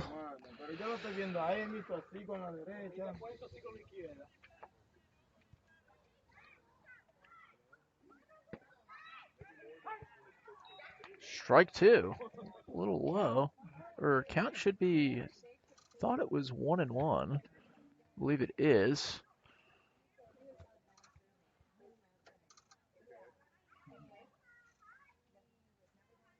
As beautiful breaking ball, strike 2. It's 1-2.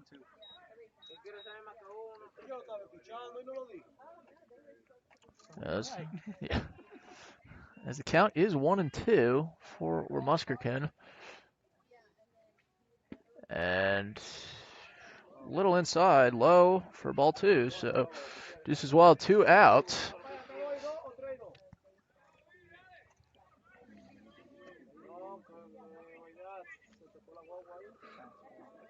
And Santana looking for the second pitch of the night. But where Muskerkin sits him down. So no runs, no hits, no errors. Just the one hit by pitch left on base. Blues still lead 12-4 going into the top of the 7th inning.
So we start the top of the 7th here with Gannon Grebe. Grebe walked in his last plate appearance, and I believe he was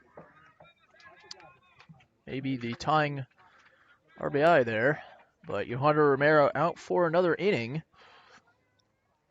And folks, just a reminder on the run rule, it is 10 after 4, so if the Blues score at least 2 runs, and then they don't even have to, well, if they hold the Farmer scoreless with just 2, or 1 if 3, 2 if 4, you get the pattern, that would mean the end of the game. That's 2-0.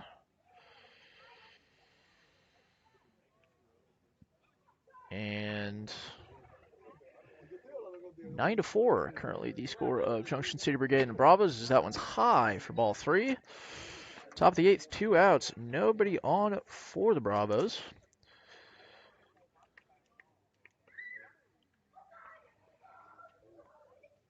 And we will do our best to, as Grebe takes a big hack Pónchate. on 3-0. Swing and a miss. As foul ball, so it is 3-2.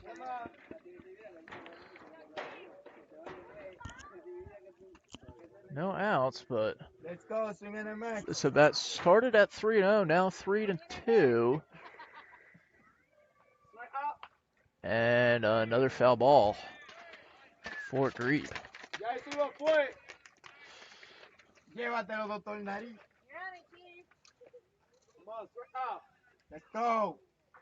Swing abanica tu mundo.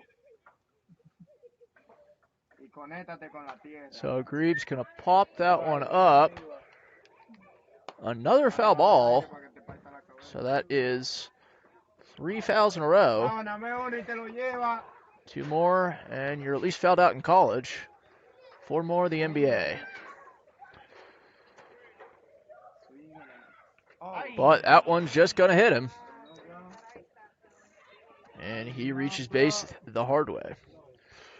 So that brings up Grant Simblick coming in as one of the first subs tonight. Grant comes to us from Williston, North Dakota. Shout out to his mom. I think it's his mom, Jody. I saw your comment earlier. Thanks for tuning in, as always. As Simblick looks at that one, 4 strike 1.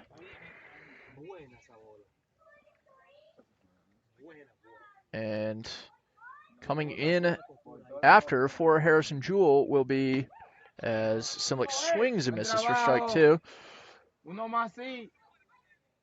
will be Mr. President himself, Zeke Reason.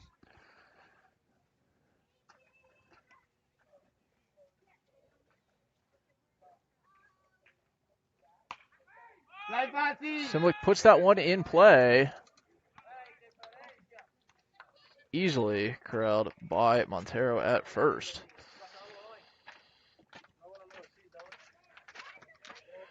So 1 out now.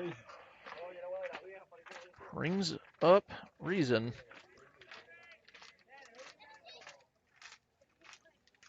Play. 9. And then coming up will still be Christian Kowitz, presumably. Piche, márcale a Segu. Oye, estoy contigo, Segu. But he... 16 carreras, pues no. But Reason making his first plate appearance of the night. Did start in last night's game in Baldwin City. As he takes a cut there. Hit to short, but mishandled. So he's going to reach via an error.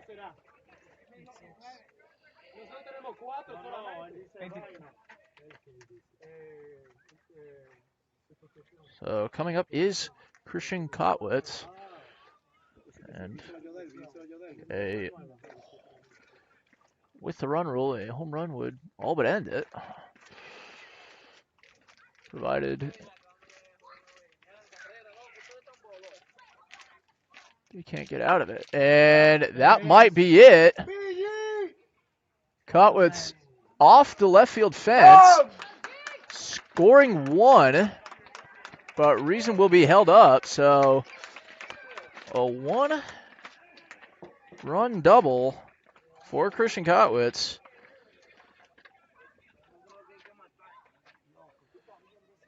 Makes this a 9-run game. So now Gage Callahan in for Vincent Esposito. Baker for Baker. Callahan, another Wildcat. But originally a Firebird from Free State in Lawrence. As that one's strike one.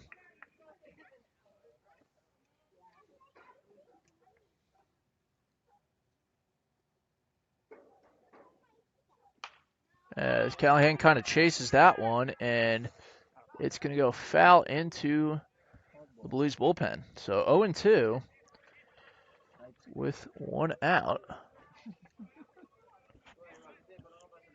So 2 strikes so far. And thank you to the 12 of you that have continued to watch. It's been really an up and down game in terms of action. Then Callahan twists the shoulders, but doesn't even bring the bat nearly through. So 1-2 the count.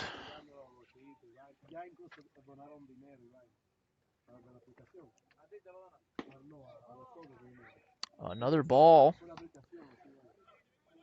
And while we wait for that next pitch, another update. The Warhawks have extended their lead over the Midwest A's in Belton. It's the top of the 9th.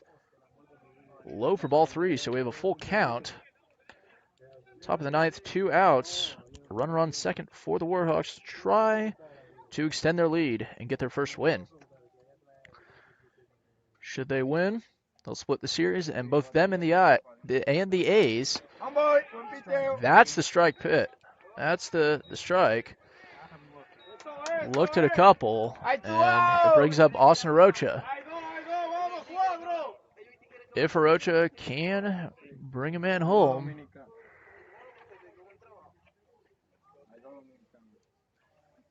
that will mean it is a 14-4 ball game. And it would only take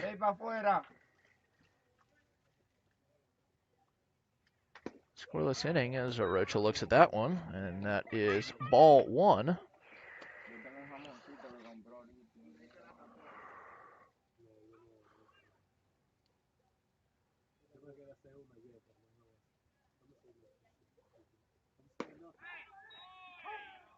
And there's called strike 1, so 1-1 the count early.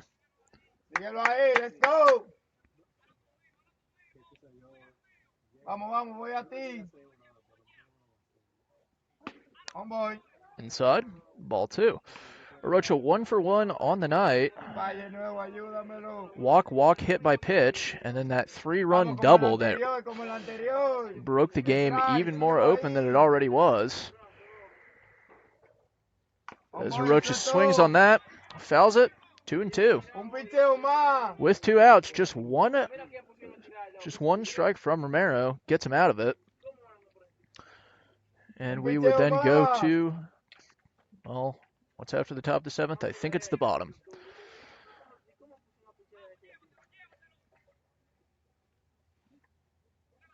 Pitch. And Arocha hits that one, pops it up, and Montero makes the play. So 13-4. Another run off that Christian Kotwitz hit. That double, 1 error. 2 left on base, so we go another inning. It's 13-4. And we will be guaranteed at least the 8th here. But up for the Farmers, Vargas Leyva Nunez after this break.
To the bottom of the 7th we go.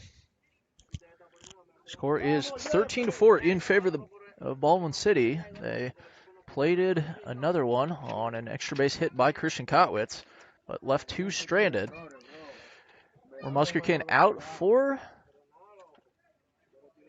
another inning. And he faces Jeffrey Vargas.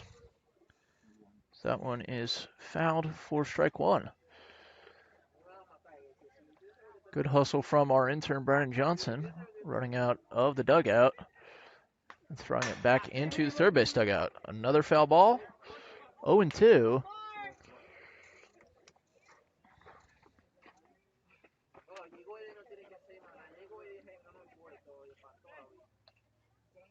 Here in Leavenworth. Blue's first trip ever here. Be my 3rd trip to this ballpark. I was a manager for my high school team, so I managed 2 games here. We lost both. Even when we were good, Leavenworth always had our number. That's another foul ball. One was JV though, so it doesn't count.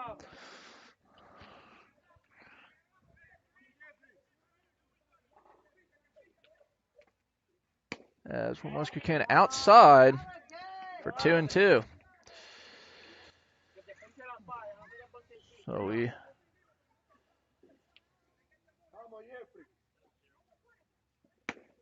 outside again. Full count.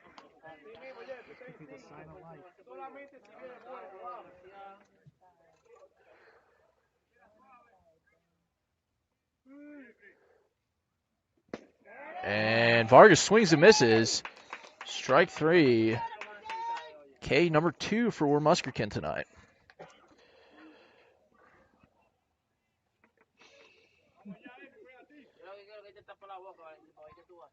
No, eso es lo que yo quiero, que me la tape. Eso es lo que yo quiero. Elvis, vamos, rompe, que te voy a grabar. A ver si así se motiva. Sí, porque ellos parecen que viven de la cámara. Vamos, te voy a grabar. Da un palo, que te vive esta noche.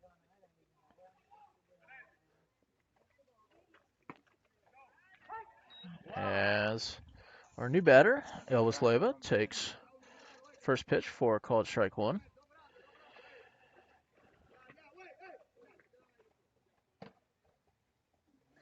Something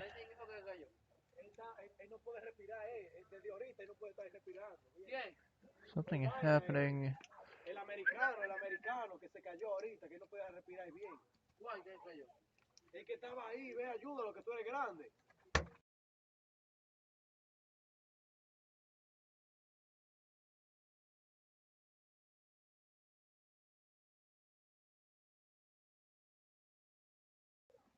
As we return to the action, Muskegon deals strike 2.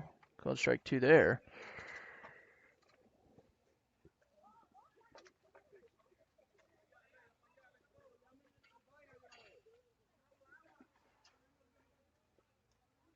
And that's going to be foul ball.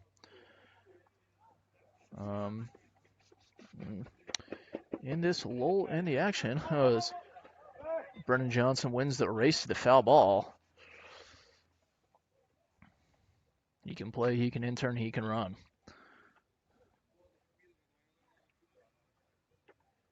On this day in sports history, though, this day being June 6th in 1976, the Celtics beat the Suns 4-2 in the 30th NBA championship. That one's roped just foul.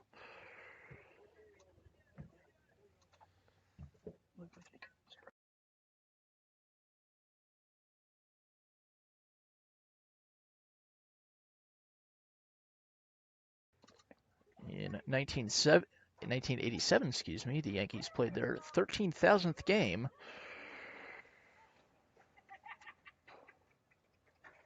In 1989, the Mets turned a triple play, but lost.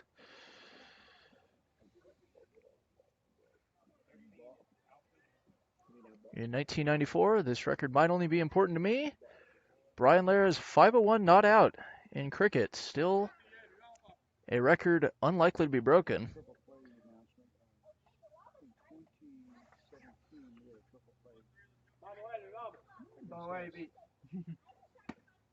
Swing and a miss, so there's strike 3. And 2 outs in the bottom of the 7th. In 1999, Andre Agassi won his only French Open title. And in 2010, Rafael Nadal won his 5th French Open. The King of Clay did it again.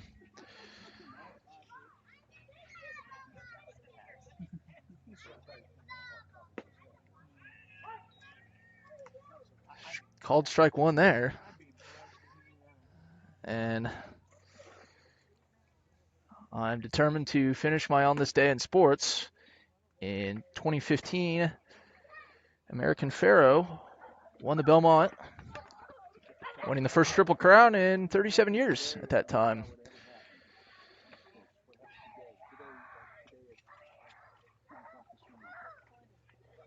In 2015, Serena Williams won her 3rd French Open.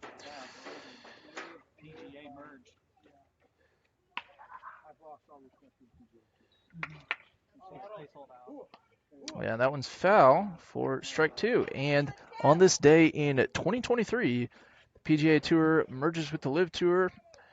I don't know what it's going to look like. I haven't really read up much on it, but it's what I know so far.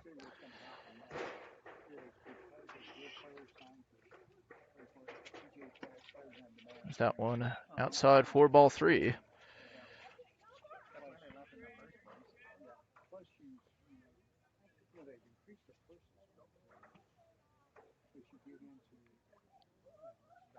Here's the payoff pitch. Swing and a miss. Nunez frustrated with himself. And Muskerkin strikes out the side. So, no. 1-2-3 inning, all strikeouts. We move to the top of the 8th. Can the Blues score a run and get me home early? That remains to be seen, but either way, their bid for it will come after this break.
So we are back for the top of the 8th inning. Currently unknown.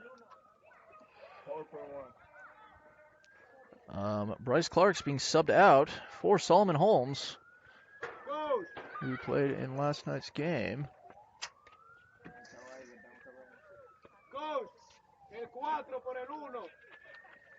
And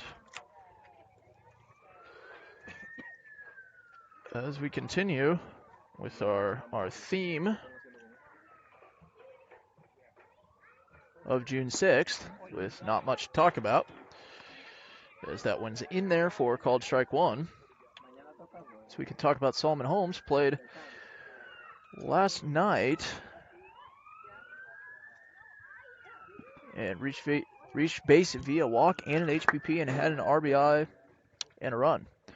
Is that one? Ball one. So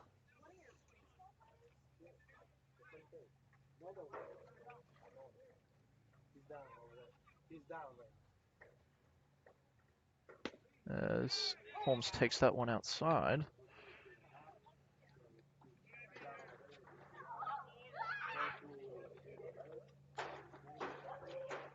We're gonna do. Looked at strike three. So 1 out here in the top of the 8th. And while we do it, we're going to look at famous birthdays on June 6th. I'll be quite surprised, but before that, the Brigade have beat the Bravos 10-4. So the Brigade are guaranteed at least a share of first place as Zaro grounds that one to second on the first pitch. Hernandez to Montero, easy out. So that brings up Maverick Rockers. 0 for 1. Walk, walk, almost home run. He had what I described his teammate Andrew Brubeck yesterday as having warning track power. And he tries to get a hold of one there again, but fouled off to the right side.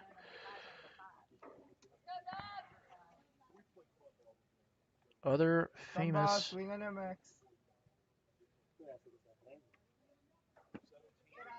that one low for ball one. 1-1.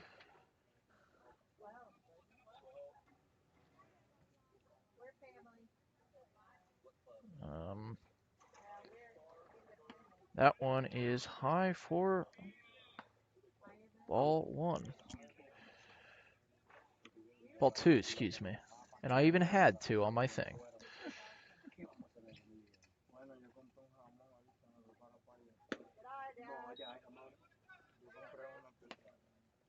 That one, ball three. And we could be looking at another walk.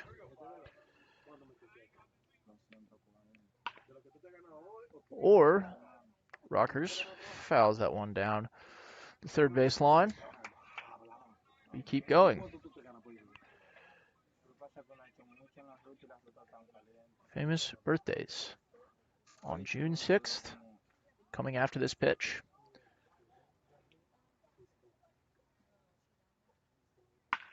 As Rockers sends a line drive, just bouncing off Rodriguez's glove. But Rockers is on board.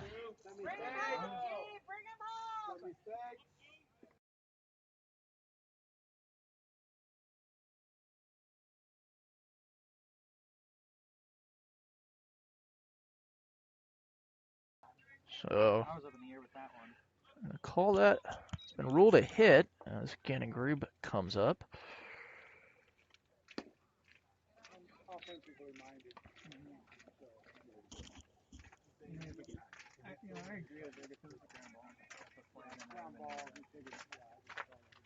So,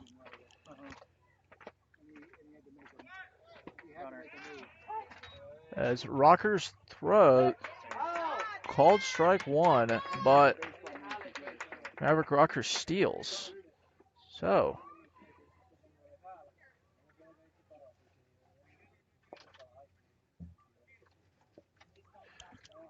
five-time All-Star Cam Neely was born. NHL All-Star was born on this day in 1965. As that one is popped up and easily caught. Pitcher, batter, pitcher, and we will go to 9. We move to the bottom of the 8th. No runs off, 1 hit, no errors. So 14 pitches.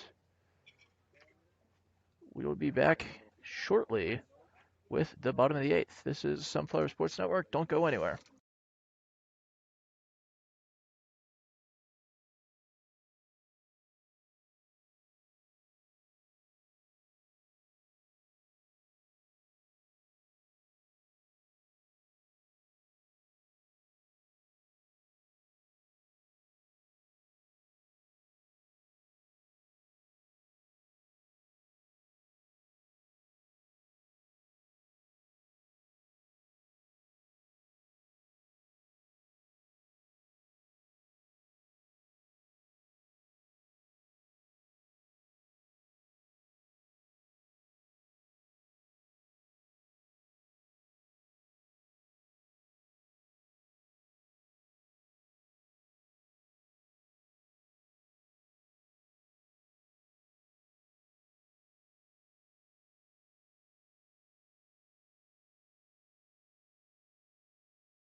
And we are back here with the bottom of the 8th inning. The score is still 13-4 in favor of the Blues.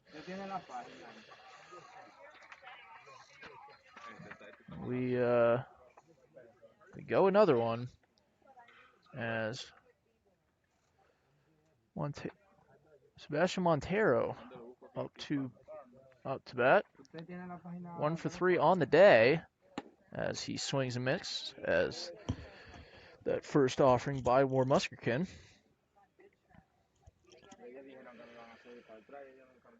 Other people, famous people born on this day, Paul Giamatti, famous for, as that one is hit deep into left center field, but easily tracked down by Rockers. So 1 away early in this 8th inning. That one looked to be hit a lot further than it was, and I thought that Rockers was just way too far up to even make a play on it. But 10-4 is the score of Junction City Brigade and Bravos. We're going to take a look at the Warhawks and A's. So 8-5 in favor of the Warhawks. Is that one away for ball 1? So the Warhawks get their first win, and they will not occupy.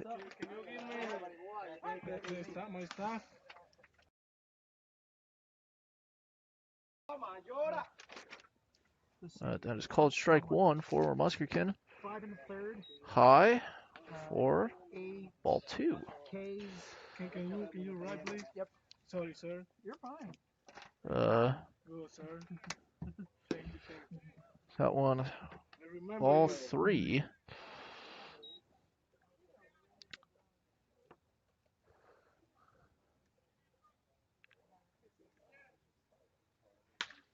As that one is up in the air. And Kotwitz comes up with it. In the left two. So Can you give me 2? infield pop out for Christian Kotwitz. And that brings up Robin Detel with 2 outs here in the bottom of the 8th inning. Yeah, please. Oh, yeah. The right field, sorry. Okay. Who isn't right? I'm trying to figure out who isn't right. So that one, strike 1, or excuse me, ball 1. The other one. That one, low for ball 2. The only other famous birthday we have, professional wrestler Drew McIntyre on this day in 1985. Is that one hit into right center?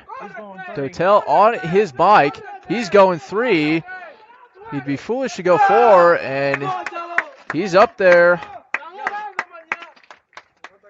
I'd say it was stand up, but he probably could have made it stand up. Triple. 2 outs.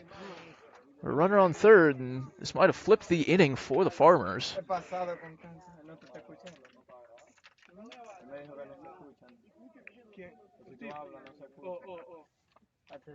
Thank you, sir. For double and a homer. I'm glad to see you again. Yep.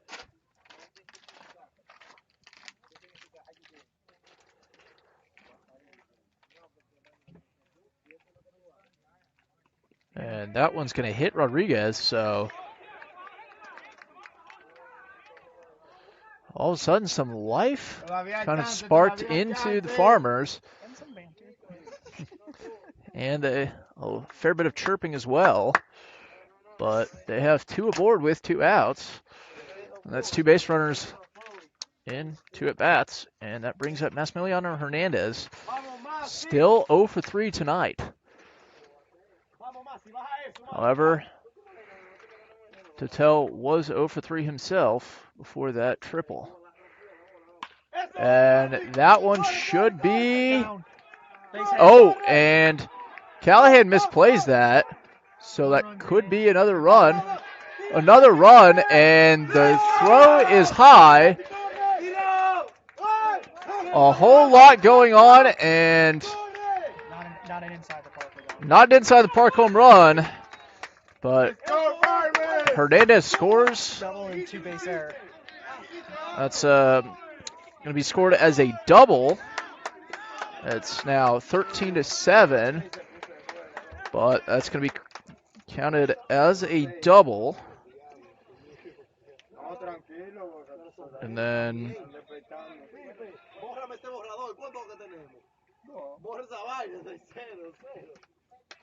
two different errors. So 13-7 is the score. It's now a 6-run game. Bases are clear. That brings up Bergalito Santana. And that pitch is low and in the dirt, and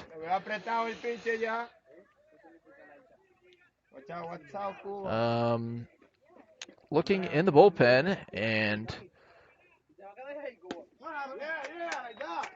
that one, another ball. Come on, pitch. You got this. Another ball, so 2-0, and I looked in the bullpen, and I can once again have beef with Cody Moore because he is in there warming up. 3 straight pitches where Muskerkin looks a little rattled, but I would be after what happened there. Delivers a strike, called strike, so 3-1. This game has become a little closer as Santana chases. We now have a full count. Brennan Johnson wins the foul ball race again, this time unopposed. So he is 3-0 on the night. Things you do to keep yourself entertained when you're on the bench. Payoff pitch. Hit by Santana. Caught by Rockers on the run, and that ends the inning. So 3 runs scored off a very unconventional play. But 3 runs off 2 hits, 2 errors. 9. So 3 runs off 2 hits, 2 errors. The Farmers cut the lead, but it's 13-7 going into the top of the 9th. And I got to say, I didn't think we'd make it this far, but here we are. We continue after another short break. This is the Sunflower Sports Network. We only have an inning, so if you go anywhere, you might just miss the end of the game.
We're back here with the top of the 9th, and Grant Simlick's going to lead it off for the Blues. Score is 13-7.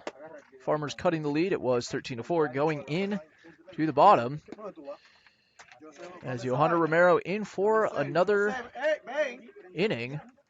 He's not number 5 today. He is Yohander Romero because I goofed yesterday. Pitching today. That pitch catches the zone for strike 1. 3 out.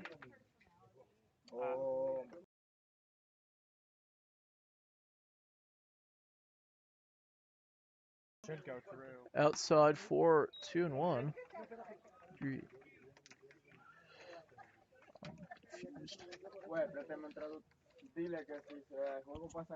As that one is roped up, but easily caught by the center fielder. You'll go through. You'll bat. You'll bat. Okay. Thank you. So that's going to bring up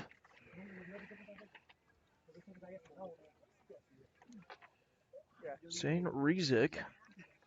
The game will finish out. This game will finish out. Like, you guys will bat through, and then.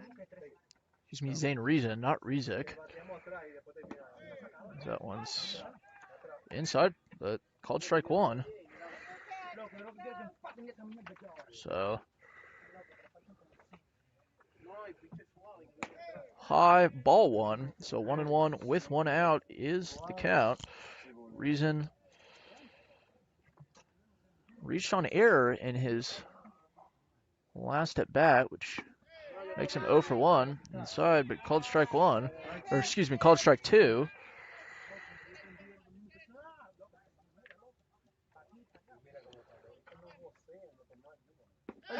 That one. Beautiful breaking ball, 4 strike 3. So now 2 outs, bringing up Christian Kotwitz. Kotwitz has kind of been feast or famine here. A 3-run double, but 2 walks, and then 2 backwards Ks as he takes that one, and that should die, and caught, dropped by the shortstop, Rodriguez. Kotwitz reaches on an error. There's no twisting that one. That is most definitely an error. Just in and out of Rodriguez's glove. And it brings up Gage Callahan.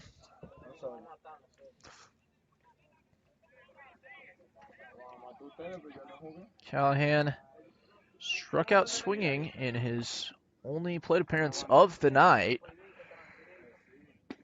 So that one's inside, right on his body. 4-1.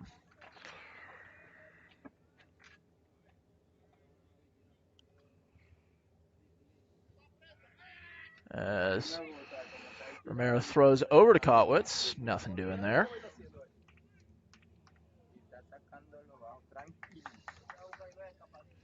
So 1-0 the count for Gage Callahan. And catches the outside corner for called strike one.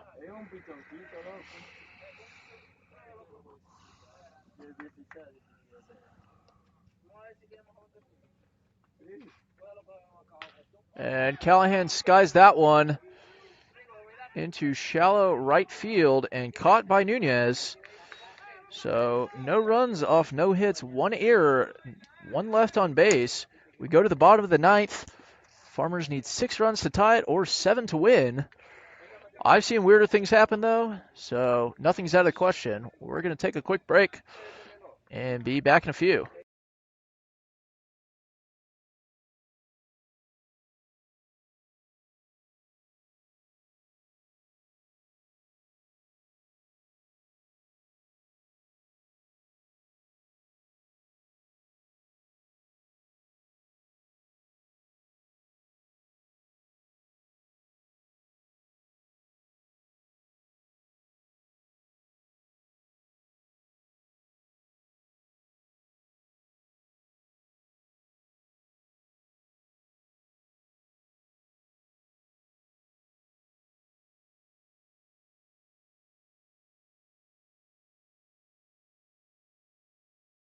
So we move to the top of the 9th inning. Excuse me, the bottom. It's been a long night. It's 10:17. I should be on my way home right now. But Cody Moore is the pitcher for real this time. I have confirmed it is him. So as he once told one of our staff, he's not a pitcher, but I see him on the mound right now, so he must have been fibbing that day. I did my spiel about him earlier, but I'll do it again. Cody plays his college ball at Highland Community College, where he just completed his freshman year, but originally from Edmond, Oklahoma. And by way of Edmond Memorial High School, Edmond, a suburb of Oklahoma City. And Oklahoma City, just a all-around great city. Home of the Oklahoma City Dodgers, the AAA affiliate of, well, if you can't get that, as Vargas fouls that one, context clues are key to the AAA of the Dodgers.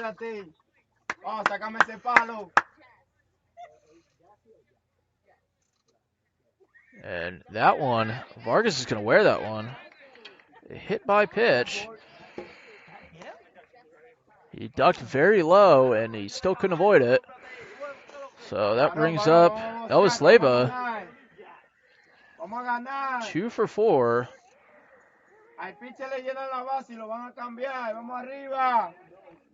Strikeout.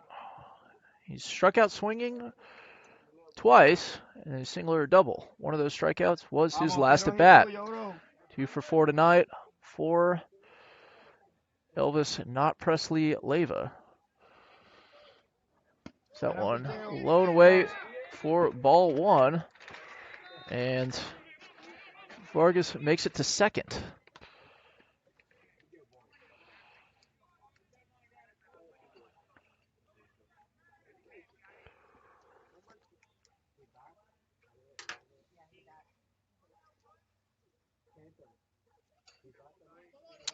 Moore delivers. High, ball 2.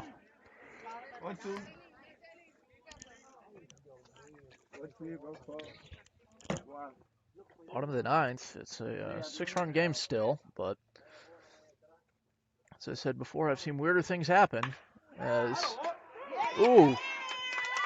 So Christian Kotwitz, line drive by Leyva, hit directly to him, but can't turn around and double Vargas up, but still 1 out regardless.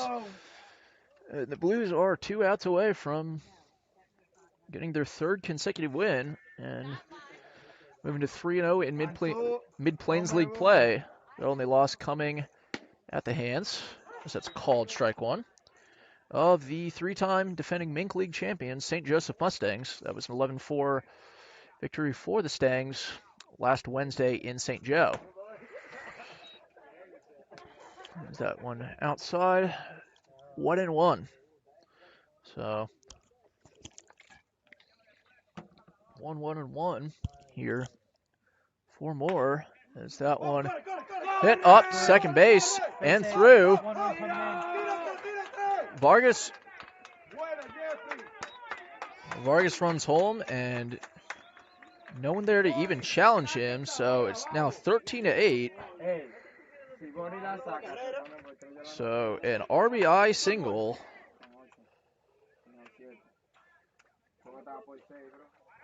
for Isaac Nunez. He's had 5 RBIs, so he can,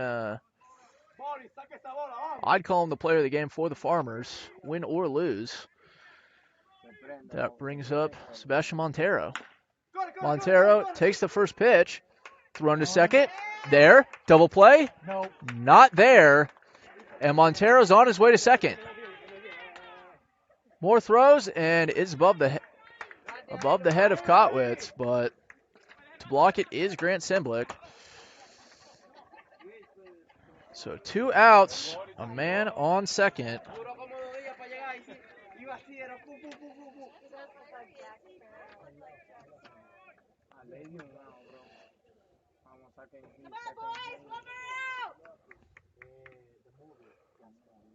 So 2 outs. The Farmers will need to make up 5 runs with just a single out, but that one called strike 1 for Mayora, who is 0-3 on the night. Gets the outside corner, called strike 2. So 0-2, 2 outs. 1 pitch could end this game. And 1 pitch could extend it.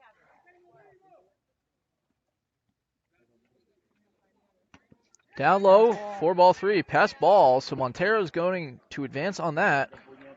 1-2. Cargado de blog,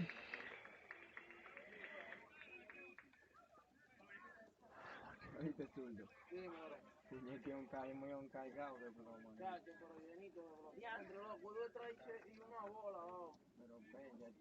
And 1-2. The pitch outside again. Y ellos no pueden meter corredor, nada. Montero does not go though. Remains at third. Que metan un corredor. Just one strike. Once again, could do it.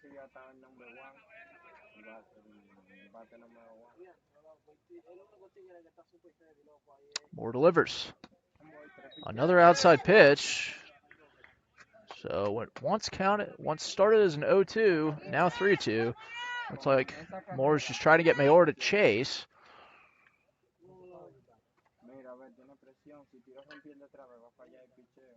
The payoff pitch. Ball 4. So runners at the corners with 2 outs. And Robin Dotel. Oh. Zara Rodriguez, excuse me, making a sub for Dotel.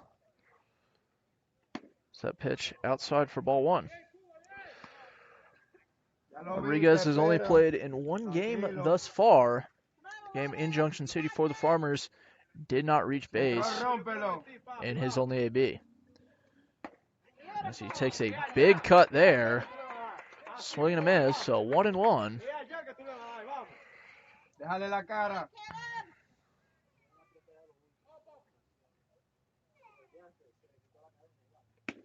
And that one's outside, 2-1.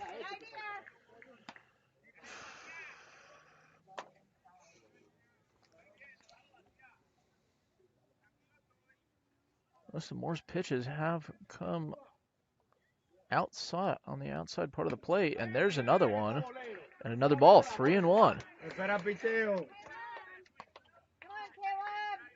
Nobody in the pen for the Blues. Probably not what you would expect with 2 outs in the bottom of the 9th anyway, especially in a 5-run game. No, pero que mira. El pitch hace así, papi. Como ese, así cierra. Pero yo ayer hice así, ¿ves? Yo puedo, yo lo que no puedo. Cuando tú cierras, tú no puedes mover. So, that one, ball game, straight to his R. Excuse me, that's not his R at first. That's Reason at first. So straight to Reason at first, and that'll be the game. Final score, Baldwin City 13, Farmers 8. So the Farmers will be back at home on Thursday against the Kansas City Monarchs, and they drop to 0-3. The Baldwin City Blues move to 3-0 in league play, 3-1 overall. We return tomorrow at home against the Junction City Brigade in a battle of unbeatens. That game will be in Baldwin City, but at Souter Field on the campus of Baker University. That stream will begin, and on time, I promise, so you won't want to miss it. I'll be on the call for another one, providing you the Bill Walton experience. But I've been Joe Compton. Good night, and God bless. It's on YouTube. Yep.